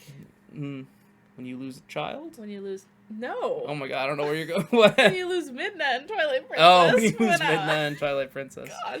No, Bringing it back to episode 1. When I had the big argument for when she's sick and you're running and there's enemies everywhere and you're like, I feel naked, I don't feel as strong. Yeah, that's fair. That's true. That's because BB is just Midna. Yeah, the same idea for sure. And then at BB is Midna confirmed will be the title. The ending of the game kind of has like Sam is supposed to go incinerate BB, which is very sad, and the last mission of the game is walking up to the original incinerator where the first mission happened, and I was getting really, I don't know how emotional you were at that. I was very emotional. I was good at detaching myself a little bit because it was getting too silly. Yeah, that's fair. You also were doing it like late at night. I was doing it like fully engrossed and ready to do it, and I got emotional. I think I probably cried because I cry at everything. You're a big crier. But like I loved it, and it's and obviously, you know, BB's okay at the end, and it's all good. But it's a very powerful moment. Did you notice how when he holds the BB only comes back to life when he holds her to his pin. Yes. His Amelie pin. Nice. And then Lou's holding it. Nice moment. I don't know what that means, but Yeah. insinuates she brought it back to life again. Yeah, the game's ending is a mixture of like beating you over the head with like do you get it, and then nice little subtler moments like that, which really where you can read into them more and have Sure. fun with it, and go online and watch YouTube videos and learn about it. Yeah, it's like the story of this game. We just spent like, I'm looking at their time now. It's like 40 minutes talking about it because it's and we could talk about it for another hour. I'm sure all the intricacies of like we didn't really even get into Cliff Unger's character and the combat sections in World War II, and so weird. It's weird because Mads Mikkelsen is Sam's dad. Yes. But he doesn't. And again, shout out to Mads Mikkelsen, puts on a great performance in this game as well. You know what always bothered me about that is like you learn that Cliff Unger is your dad like later, but you learn that Bridget had I can't remember the type of cancer, ovarian cancer, and couldn't have children. Why are you laughing? That's not because funny. It's Sam's reaction to it. I'm not laughing at the I'm cancer. just Holy shit! I'm laughing at the fact that someone tells him that. I can't remember who it is. I think it's Die Hardman. He goes, "Guess what we learned from the notes." She couldn't have kids, and Sam is like doesn't register. He doesn't even think like I'm her kid, or even asks the question of where'd I come from. Like he doesn't even say anything. He goes, "Is BB live again?" Like he just doesn't. And I was like, ask the question. You just learned that your mom can't have kids. How are you not like, huh? Right. It was weird. That was just a moment I noticed, and I burst out laughing because I was like, not gonna ask the elephant in the room question there, hey Norman. Yeah, there's a lot that we could spend a lot more time. Like, there's all the stuff with Mama and like what's going on with her, but that's a whole. She's actually her sister. And but even when she dies, she lives inside her sister's body as a ghost. Well, the thing there is they're actually together. They were one soul that got split in the womb. Yes, that's the thing. They're finally together again. Blah blah blah. Bye bye, mama. But, you know, there's a lot we could go into that we won't for the sake of time and for the sake that it's not overtly important to the discussion of the game, but all interesting stuff. And again, you should read all the lore stuff in the emails because it's all very interesting. You know what's in the emails? What's that? Do you know who you deliver the pizzas to? Hideo Kojima? Peter Pizzeria? Papa John? Papa John? Peter Englert or something, you know? Peter Engler. Why does that name sound very familiar? Well, it's not that. It's a fake name. Oh. You're delivering the pizza to Higgs. Oh. Right, because you find his, like, house. That's a trophy. That's his bunker. Oh, yeah. Yeah. So when you're delivering, at the very end, when you beat Higgs, you get an email. It's like, thanks for all the pizzas. And you're like, oh! I hoofed it across the world to deliver your stinky ass the pizzas. I wouldn't deliver you those pizzas, you terrorist. Only simps deliver pizzas to terrorists. I don't know. Yeah. That was so funny. Yeah, that's amazing. And he's so mean about it. He's like, those are cheesy goodies. Thank you. And I'm like, oh, I'm so mad. Yeah. Because there's one where you saw me do it. I saw you doing it, yeah. You go from the Timefall farm or something all the way across the entire map. Like, if this was point A, this is point B. Yep. And you have to run across the entire map and deliver pizzas. And one of the things is anniversary champagne, and you can only hold it in your hand. Yeah. So you can't go on a car, you can't put it in a cart, you can't use a zip line, you can't use a vehicle, and so you have to hoof it. Right. And that little higgy bastard made me carry his champagne across America, and then he punched me. And he punched you in the head? Yep. But that's fine. You only learned that in the emails, that it was Hig. I told you check the emails. I always told you to check them. Die Hardman every 2 minutes was like, hey, Sam. I've noticed you have 600 unread emails, Sam. I was like, what are you, my phone? Have you taken the time to check your email? There's some interesting and very important things in there. Yeah. I'd be like, shh. I checked them at the end. You can build a raceway at Timefall Farm. Isn't there racing as well? There's a racetrack you can build. That's only in Director's Cut. That's not. Is it? Yeah, Is the Roadster car only in Director's Cut? Oh, yeah, for sure. Oh, I didn't get it yet, but it looks cool. All right. With that being said, let's, I think we're kind of done talking about the story. Yeah. So maybe we'll say end spoilers, because we'll put a time mark here. End spoilers. Can't really put time marks on audio podcasts. So no one would know to skip this far. We'll put it in the description. I mean, if you're going to listen, just listen. Yeah. and spoilers, because I We want can to keep talk talking about them. No, I want to talk about. 'Cause I think the story's like we've talked about all we need to really say about it. It's too much, and my head hurts. What else is dumb about it? I really. What's the thing I just had in my head? I want to talk to you about it. What was it? I guess before we get world? into, we have a couple of listener questions I want to get into. Before we get into those, Mm-hmm. I want to get into what do you like the legacy of this game and what you sort of now that you've beaten it, now that you Yeah. seem to like it a lot. Yeah. Yeah, I think you like it maybe more than even I liked it when I originally played it. Yeah, I think I like it more than you. As someone who engaged with the systems a lot more than I did, because I kind of played to get through the story and get on my classic Kojima trash, give it to me storyline wise, Yeah. and you like, I want to make highways. I remember playing the I was like, road. Haley, finish the highway so we can record the podcast. I said I will never record until every highway's done. But like, do you want a Death Stranding 2? Yeah. Yeah. Oh yeah. Like, do you like this game? Like, there's never been any sales numbers released from this game. Really? We don't know how good it did. It clearly did very well. Well, that's the thing. We don't know if it did. Why'd they keep that proprietary?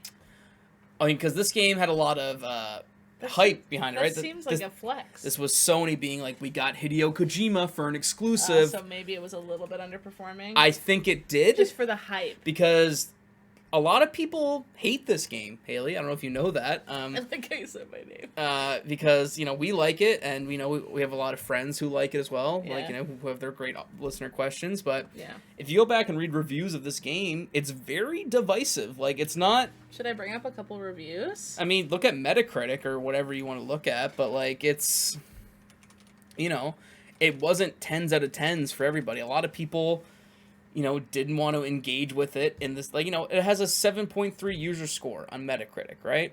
82 Metascore, like 4s out of 10s, 0s out of 10s, 35s out of 100s. Like it's divisive, and I can Yeah. see why. Because the early parts of this game, like you mentioned, are a slog. Yeah. And I don't know, like, obviously this game is a success because, like, anything Kojima makes is fine. Like, Game Informer gave it, like, IGN gave it a 6.8. Sure. I mean, that's not bad. I mean, for IGN, that's pretty bad. I know, They I give guess so. everything 10s. But I can see that, and, like, I know lots of people who, like, I played it for 2 hours and said, fuck this game, I hate it. Yeah, that's fair. Which is, I get it, because I played it for 6, I was like, I'm going to put it down and come back to Here's it. giant bombs. Yeah. 2 out of 5. 2 out of 5. But Kojima has said himself he doesn't fully understand the game. well, that's a little silly. I think he understands the game. But, I'm not too concerned about what. This is a very lumpy game. in a review. Yeah. There's a deep thread of insecurity that runs through this game, one that manifests its unwillingness to commit all the way to the androgynistic of its arduousness. Androgynistic of its main character. Of its main character's task. That's too willing to break the quietness with mediocre action, and that never trusts the player to understand even its most basic ideas without hitting them over the head with them. There is a weirdo aviant spirit to Death Stranding that I do admire, but that spirit fails to carry the game anywhere worthwhile. As we know right now, it's a disappointment. Okay. I mean, the thing is... That was also buried under, 1,000 10 out of 10s, though. Yeah, and that's fine, because, everything that review is saying, I don't necessarily disagree with. I think this Death Stranding does struggle with, letting its players maybe understand things for it's like, they don't get it, let me yell at them. Yeah. I do think its combat sections are mediocre. I do think they're it's... bad. But its moments where Death Stranding is good are just too good. Yeah. Those moments when you're coming to... And, we even talk about the music in the game. Oh, it's so good. The licensed songs by churches and all these... I got some copyright strikes on my stream Yeah, from absolutely. those. And, and Kojima's like, is there a streamer? I was like, no, you gotta listen to them. Which is they really do bring in that mood. I discovered how much I like a Low Roar from this game. I still listen to them on Spotify. It's great. Oh, cool. It's these moments that the game really is just amazing. That, I think Death Stranding's a mess. It's convoluted. It's way too long. It's got a lot of issues, and you know what? I don't think I'll ever play it again. Even watching you replay it, I said, oh, that's cool that Haley's finally playing it for the show, and I love Death Stranding. I don't think I'll ever play it again. Because... I think I'm going to platinum it and then never touch it yeah, again. but, in the moment when I played it, it hit me again. playing it during when I couldn't leave the house for 4 months really hit different. Yeah. Like it hit really hard. Yeah. It's all about the moment in time I played it, but it is very good. But I can understand why people hate it. And like, do you like, what do you think this game's legacy is going to be?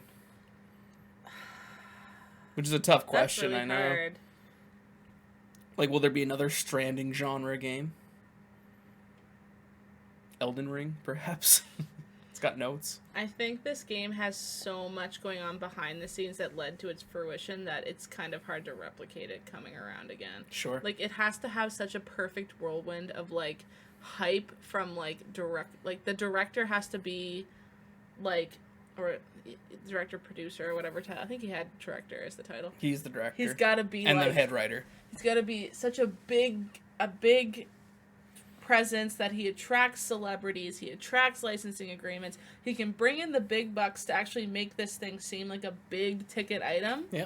And even if it doesn't sell that well, he still made it. Like, it still got made, and it still looks absolutely fantastic. The music's good. It has celebrities in it. The mocap work is phenomenal. Like, although the writing is not that good and the combat's not that good, it still largely is a better game than a lot of other games. Sure. It's just so weird. Like, you're never going to see as many directors have the presence in the game industry to be able to pull from all these different weird areas. Yeah. To make this one weird, like, nugget of a thing. Yeah. That I think it's pretty unique in that way. Like, someone could make something that's in the same, like, vibe as it, but it won't be it. Sure. Like, someone could have... I'm trying to think of a director that has as much pull as Kojima. In the video games? Yeah. Well, it's like... Corey Barlog or whatever might be able to pull some celebrities. But, like, you know, when you play when we eventually play God of War Ragnarok, right, next year, I'm not playing it because of Corey Barlog. No. Like, yeah, I'm sure he's a very important guy, but I think the closest example I can think of is probably Hidetaka Miyazaki from Dark Souls, right? Like he's everywhere. Everyone's like, it's a Miyazaki game. Like, there's very few video game auteurs in the same way there's film auteurs. Yeah. Kojima is one. I think Miyazaki's getting there. Maybe maybe Sid Meier back in the day with like Civilization and Pirates, and maybe who's the other guy I'm thinking of? Like, to some extent, someone like, you know, who's the Naughty Dog guy? Neil Druckmann, like, you know, we don't say that. Maybe the audio code. But, you know, these people, like, again, like, yeah, Neil Druckmann was all over Last of Us Part 2, but, like, at the end of the day, it's a Naughty Dog game. It's not a Neil Druckmann game.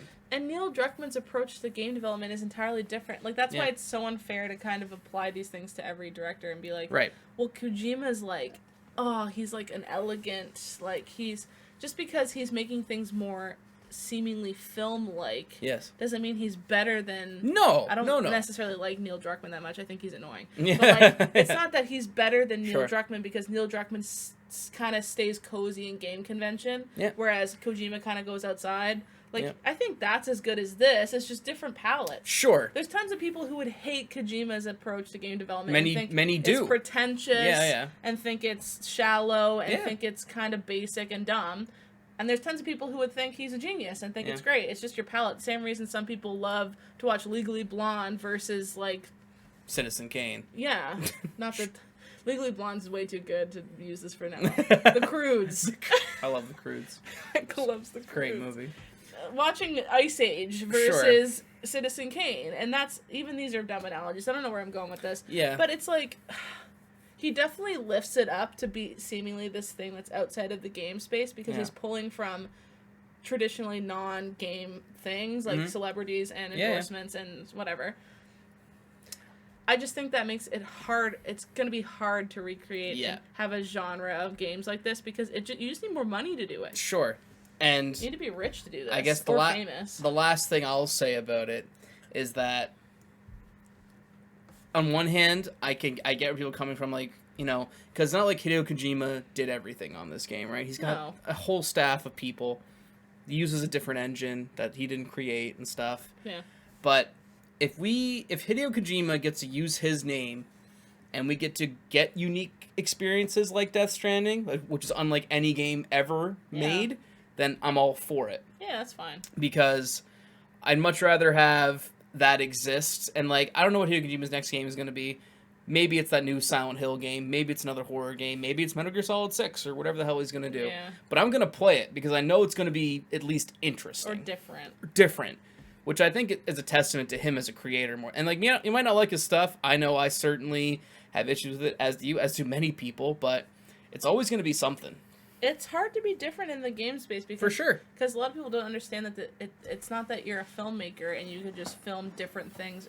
It's the technological limitations. It costs millions and millions and millions of dollars to even be like, what if we did this? Yeah. And, like, even to, like, guesstimate, like, okay, how about in all the cutscenes, the player can do this in every cutscene or not? Mm-hmm. Like, even just suggesting ideas like that might be unique. Like, what if the player can nod in cutscenes and it affects the outcome of the conversation? Sure. Just pretend that's something you put Yeah. into a cutscene. That's unique. That's new. I've never heard of that before. Absolutely. Millions of dollars, hundreds of hours of people's job effort go into making one change that they might look at and be like, it doesn't really add anything, and Right. take it out. Right. So it's not like film where you can be like, of course films cost millions of dollars to make, but you can be more creative and have a bigger leash Yeah. to be unique and try new things and be like, there's Wes Andersons who Yeah. look totally different from Stanley Kubrick. I would say Kubrick. Like, those two guys have the same... They're in the same field, but they look so different. But with games, it's like, you could have two geniuses, but one genius might only have $1 million to make his game, and one might have $250 million. Right. So, it's just not fair. I Sure. don't know. Yeah. No, I get what you're saying. He has had more resources to pull from. I think he's a genius.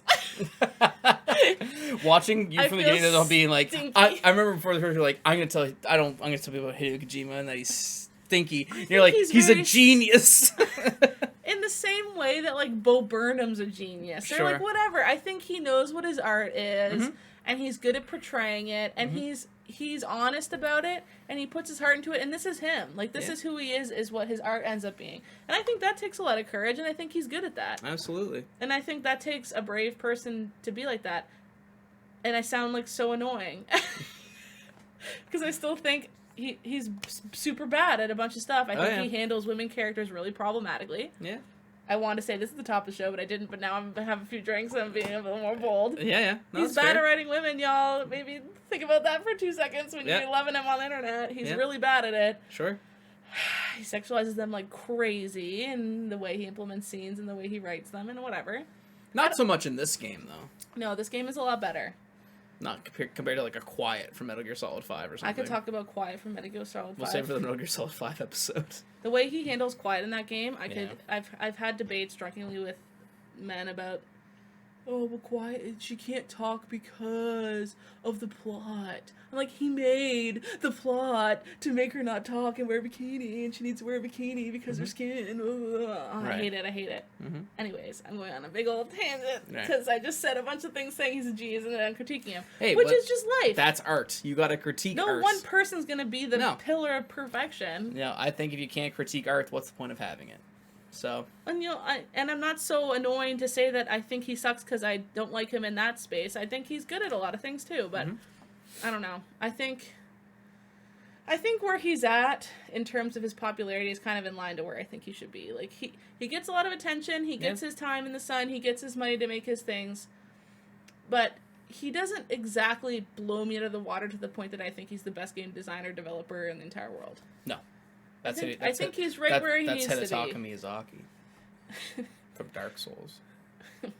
Trying to think of a joke when I say I can't think one. That's great. Should we wrap things up with some listener questions? Yeah, well, Do you have more I to feel say? like you haven't gotten to talk about why you like the game that much. I've talked about it a lot. You did, I suppose so. What do you think is its biggest folly? Its biggest folly? It's Yeah. way too long. It is quite long. It's way too long, and that's just me being like someone like who wishes games were always shorter. Like, I want every game to be 7 hours long. This game could never be 7 I know, hours. but like That's like the intro area. I know, but like as someone who has less and less time to play video games because I'd like to, Yeah. I wish all games were shorter. Did I rant too much about Kojima? That was great. great. You know when you come out of a rant, you're like, oh my god. What did I just say? There's like people being like, whoa. No, that was very... In the same breath, I was like, he's a genius. He's so sexist. I mean, that's every great artist is also super problematic, so... I hate that that's the world we live in, where there can't just be good, solid people making good, solid art. There always has to be an onion peeled and they're a piece of shit in some way. You need, but that's just art. That's a whole discussion about art. It is it's frustrating, and it's not fair for me to want purity from my creators, but at the same time, like, come on, be a bit better, please, so I can like your art without feeling so guilty. Maybe his next game will. I will say Death Stranding is I found it a lot more palatable in terms of its representation of women, but like it also has zero queer representation. Sure. Absolutely zero. But anyways, that's I could keep ranting. You gotta stop me. Or Yeah, that's what I said. Listener questions. Let's get into it. Oh gosh. I'm ranting and raving. Mm-hmm. Oh, where did I even put this?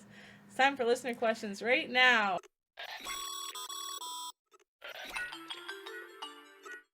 As always, before we get into them, if you do, always check us out on Twitter and send us DMs. We're at Gaming Makeup on Twitter, and you also can leave a comment down below if you want us to ask a question about this game. Maybe we'll answer it on Twitter or something. Absolutely. So so we have who's our first question from? We got it from Captain Stubbs1 on Twitter. Ryan Stabell of Ryan. the Spelunkers. Check them out on YouTube and on your favorite podcast feeds. So Ryan says, Death Stranding is a great game. I think a lot of people bounced off...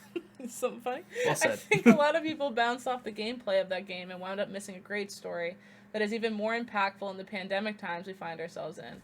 Did you find yourself struggling with the gameplay to find out more about the story, or was delivering things a highlight of the game for you? How did you approach combat stealthily or more outright?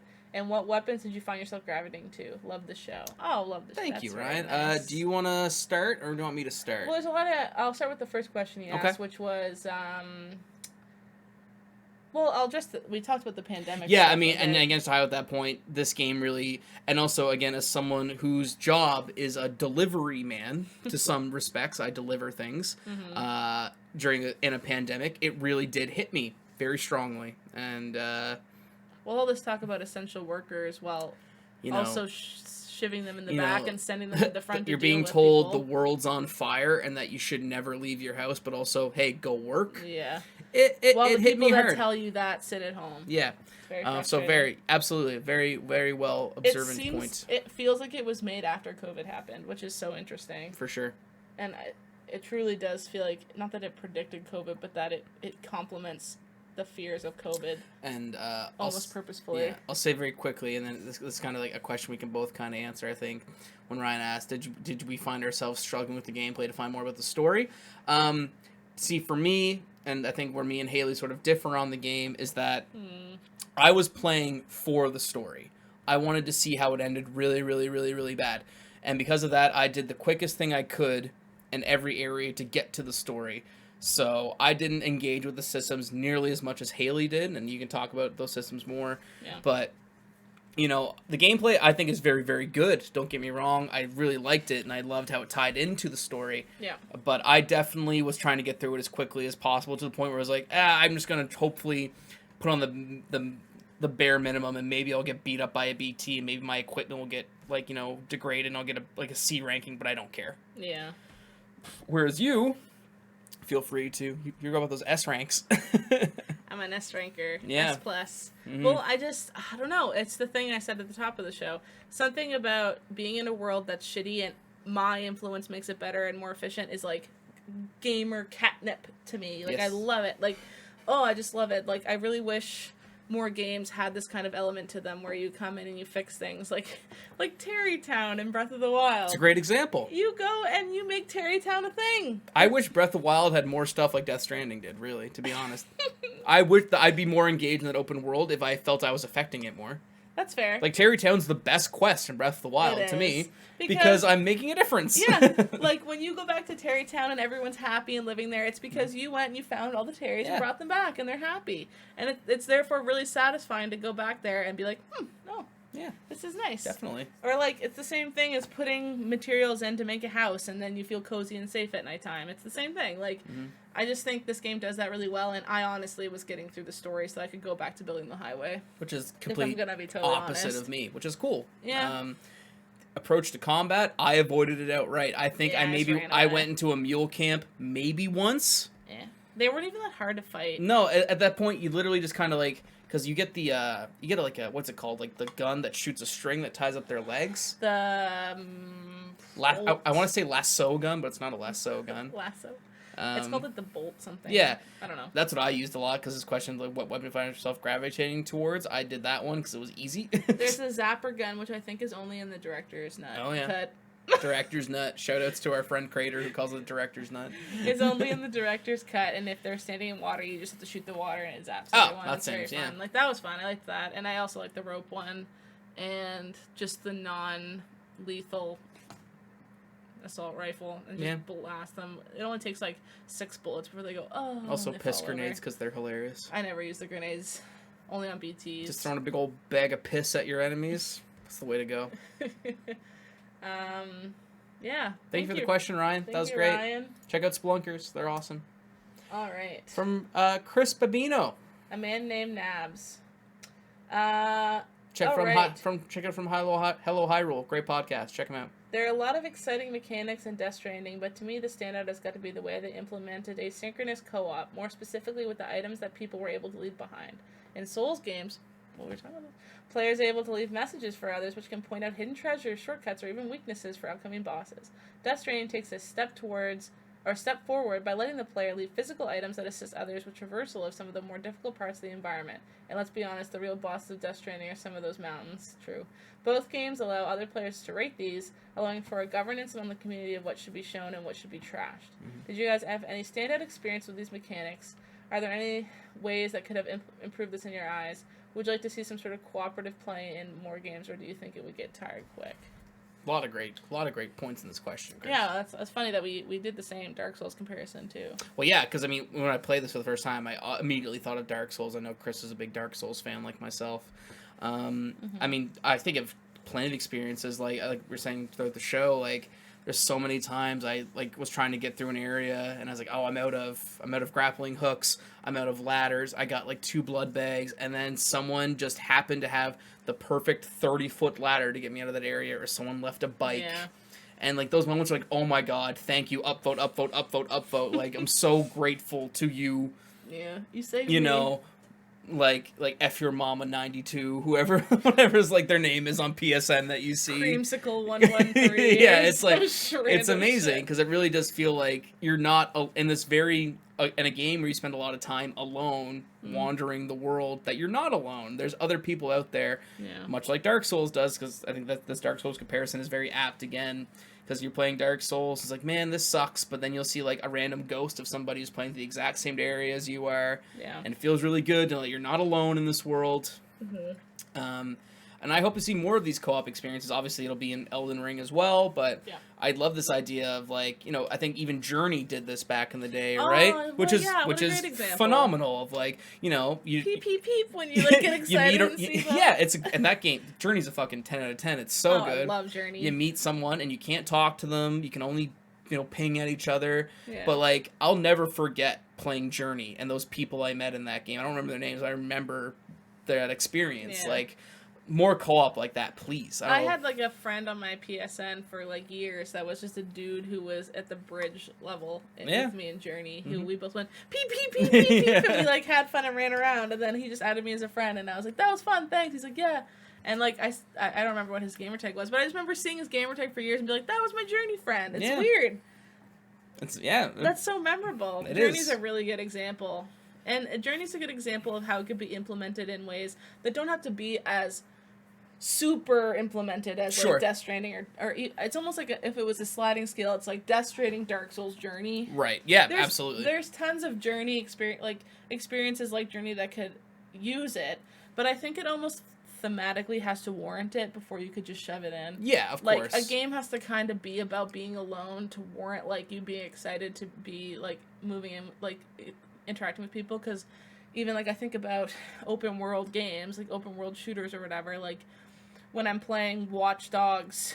I was playing Watch Dogs 2 when there's a mode where you'll join maps with people to do little missions and you shit. like hack into their world. You'll right? hack into their world and you can do a mission with them. It's like, oh, it's fun. It doesn't feel impactful at all because No. of course it's not. I'm just in San Francisco and I'm a hacker. Like, who cares? Yeah. Like, but when you're in Journey, it feels impactful because you're alone. Sure. There's no one around. You're entirely by yourself. You're confused to what's going on. Mm-hmm. Same with Dark Souls. You're dying. You're alone. It's bleak. And then same with Death Stranding. You're alone. Everything's scary. It's bleak. Like, if you implement it into those kind of thematic situations, then it feels impactful. If you just shove it into an open world game where everyone's hanging out with each other anyways, it doesn't feel impactful. Right. So, popped in my head, like, would you maybe like something that's incorporated into Breath of the Wild 2? Or is Breath of the Wild 2 more focused on being like, you're the hero of this world, you kind of wanted to figure it out on your own? If you can figure out an interesting thematic way to implement that, I think that would be warranted. Like, I think that'd be kind of cool to have in Breath of the Wild 2 being like, because, I think Breath of the Wild and Death Stranding share a lot of DNA in a lot of ways in terms of like traversal and exploring a world. Yeah. And I keep thinking, man, it'd be really cool. It's like, hey, there's this really big mountain, and maybe like a ghost Link left me like a rope to climb, And it's almost like you either have to have a world where parallel universes exist, like BioShock Infinite could have done that. Oh yeah, absolutely. Like alternate Booker DeWitts were leaving notes for you and shit. Like that could have been kind of That'd be really cool, actually. But like, it has to be set up so that it makes sense. Otherwise, you're like Ghost Link. I mean, yeah, because like because Ghost Link doesn't make sense. But I'm just thinking about because like, Elizabeth pulls in like bullets and ammo from other worlds, so it's but yeah, that's a really good point. That's very interesting, actually. Like, so there's certain situations where I think if you add it, it would be a plus, and others where it would just be like, okay. So it kind of depends on like the game, eh? It kind of depends entirely on the world building, I think, before it's a cool thing. That's a very good point. Hopefully that answers your question, Chris. I think we kind of did. That was a really good question. That's a very good question. Thank you. Check out Hello Hyrule. They're great. We got Crater. Crater, our man. Crater, what's up? Death Stranding takeaways for me. The atmosphere and vibes, good. Menus, bad. Inclusion of piss grenades, good. Monster product placement, yeah, why not get that paper, Kojima? Mm-hmm. I actually probably think Kojima paid a monster. I think he probably did. Or, I don't know, maybe.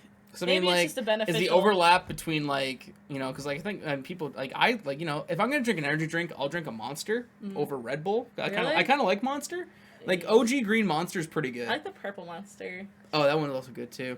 But I don't know if, like, the Call of Duty, like, monster chugging gamer is the audience for Death Stranding. Which is why I think it's fun to put it in. Sure. Well, it's that sort of meta commentary on games, right? Yeah. It's like, oh, you're a gamer, drink some Monster Energy, you degenerate. Where's your Doritos, nerd? I'm like, I imagine I'm going to eat Doritos to get them. like, that would be... And it's just about...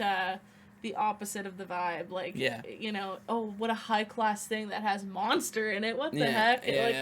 It just makes it memorable. Sure. I mean, and to your point about the menus, Crater, I'd agree. They're a mess. It's like, you have to back out, back in to find, I just want to put the fucking thing on my back. Yeah. It's tough.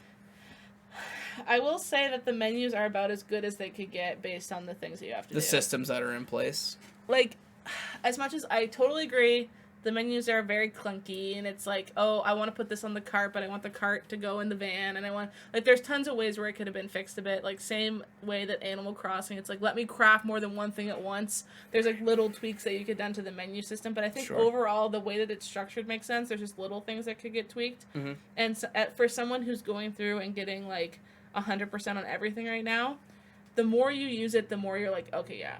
Yeah. It's almost kind of made for the me's who are going to go do everything. Sure. Than the people who aren't going to play as many hours. Yeah, it's a game that gives what you give it, Like, if you're willing to commit to it, like, I know Crater, we've talked about him before, that, like, if you're not going to give it the time of day, then, yeah, it probably will be convoluted. It's too much. And, like, it's obviously easy to say, well, just play the game more, but, like, if it's not for you, don't play it, obviously. Because, like, the more you interact with them, the more you realize, oh, this is actually really helpful. But when you just look at it and you don't understand anything, it just looks like vomit. Like, it just looks like button vomit. And you're like, bleh, and it just makes you not want to look. Sure. But then the more I look at it, it's like, oh, if I press triangle, I can see who has deliveries needed for this one specific person. And if I click this, I can see which ones are the closest. And if I click this, I can see the path I can take to get everyone before I get to the person I need to go to. Right. And then it really makes sense. But you need to have, like, tens of hours of experience in the menu system before you. It's almost like becoming literate in like Photoshop, Sure. like literally, because that's how messy it is. But Photoshop isn't made for people to hop in and like just crop a photo. It's to go in and do really interesting things. Right. So I don't know. It's almost like they could have two types of menus. You could switch it like between expert deliverer and like newbie deliverer, and then when you get more experience, maybe you could level it, like you could switch it over and be like, hey, you seem to be really familiar with the menus, do you want to switch it to expert now and then switch over? Yeah. That could have been something they did. Sure. But I don't know. I'm always more for like accessibility and ease of access in games, so. Yeah, the accessibility. This game doesn't have great accessibility, which No, no. That's true. Yeah. We could talk about that for an hour and a half. Absolutely. Bob B. Backwards. Bob Buell Bob of Buell. 99 Questions Podcast. Check it out. It's great. Follow that podcast. My 2019 game of the year. A game that I didn't know I liked until I loved it. That's a great way to put it. Because I also felt that way. Yeah, for sure. I was like, what is this? And all of a sudden one day I woke up, I was like, I need to finish it. Yeah. Sets the atmosphere perfectly. The gameplay loop is low-key enthralling. Building roads, logging off, and then logging on the next day to see thousands of people actually using them was everything. Platinumed at A+++. That's very much my vibes with it, too. For sure. If Sekiro hadn't come out in 2019, it would have been my game of the year, but Sekiro was my game of the year for 2019. What was my game of the year 2019? I don't know what came out that year. Did you want to play? You gonna look it up? Yeah. While she does that, Bob, I guess I'll just say, that feedback loop is amazing. Of, even if it's just like, and not even to the grand scale of like 1,000 people using a highway. Yeah, but I remember putting up like a ladder that really helped me, and then logging back in, coming back. It's like, 15 people use this. That feels really good. Yeah. Feels really good to know that like I helped people. 175,000 for my road. Like, that's crazy. Yeah. That's our city times like 5. That's nuts.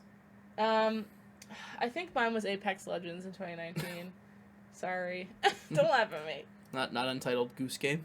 No. You love Untitled Goose Game. I do love Untitled Goose Game. That was a really good game, but I don't think that was my game of the year. That's fair. Yeah. Thank you for the question, Bob. It's also an A++, at least for us. I agree. Yeah, I like how this looks. That's all our questions That's great. This time. If you want to send us some questions, please follow us on Twitter at Game and Makeup.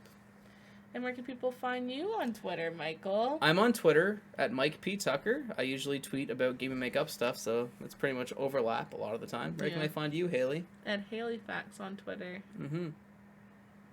And also follow us on Twitch at Game and Makeup. This is our first one we've done since we've been streaming Twitch. a lot more. I'm playing currently. I'm at the time of this recording. I'm playing through all the Souls games in anticipation for Elden Ring. We had our first co-op stream playing Mario Party Superstars. Yeah, I'm safe. Okay, cool. Sped up. Not you though.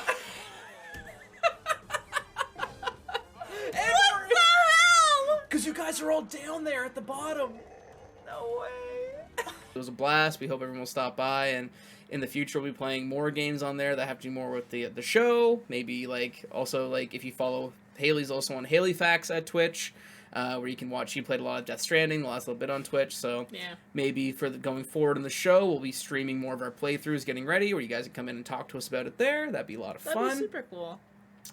But yeah, I guess very quickly, do we have any final thoughts on Death Stranding? My final thoughts are, I mean, we've talked about it a lot. We've gone talked about Kojima a lot. 2 hours, but we could talk about it, I'm sure, for 2 hours more if we really wanted to get into it. Probably. But I really do think it's a game that I recommend that you check out. I can't promise that you're going to like it right away, much like we've been saying, and like what Bob said in his great question, but it really is a game worth putting your time into and at least giving it a fair shot, because there's nothing else like it out there.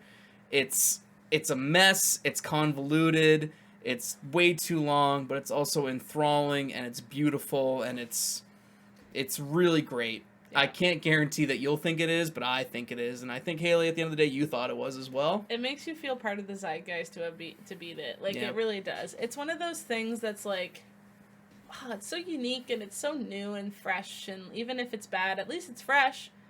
Like, if you went to a store and bought a weird piece of fruit that you don't like, it's still a fresh piece of fruit that you ate and it tasted okay. Like, I don't know. Yeah. It was good, and it's fun to do. It's fun when we have a podcast where I like the thing, because some of your games you make me play. I don't We got one much. pretty good fight in this episode, so. What was it about? The fight about the gun scene. It was awful. We're not, but Awful we scene. got one good fight in, so that's pretty good for us. I know, we make up. Yeah, that was a lot of fun. We make up now. We hope to see you all soon. Keep an eye on our Twitter for the next game. Hopefully coming out a lot sooner, because it's a lot shorter than 60-hour Death Stranding, no highways to build, so we'll get it a lot quicker, I hope. I promise I won't platinum a game before we talk about it. That's kind of unfair, not a good way to run the show. No. Maybe I'll just make you play a little baby game, like a little Barbie's Horse Adventure. I would love to play Barbie's Horse Adventure. I could talk about Barbie Horse Adventure. It'd be great.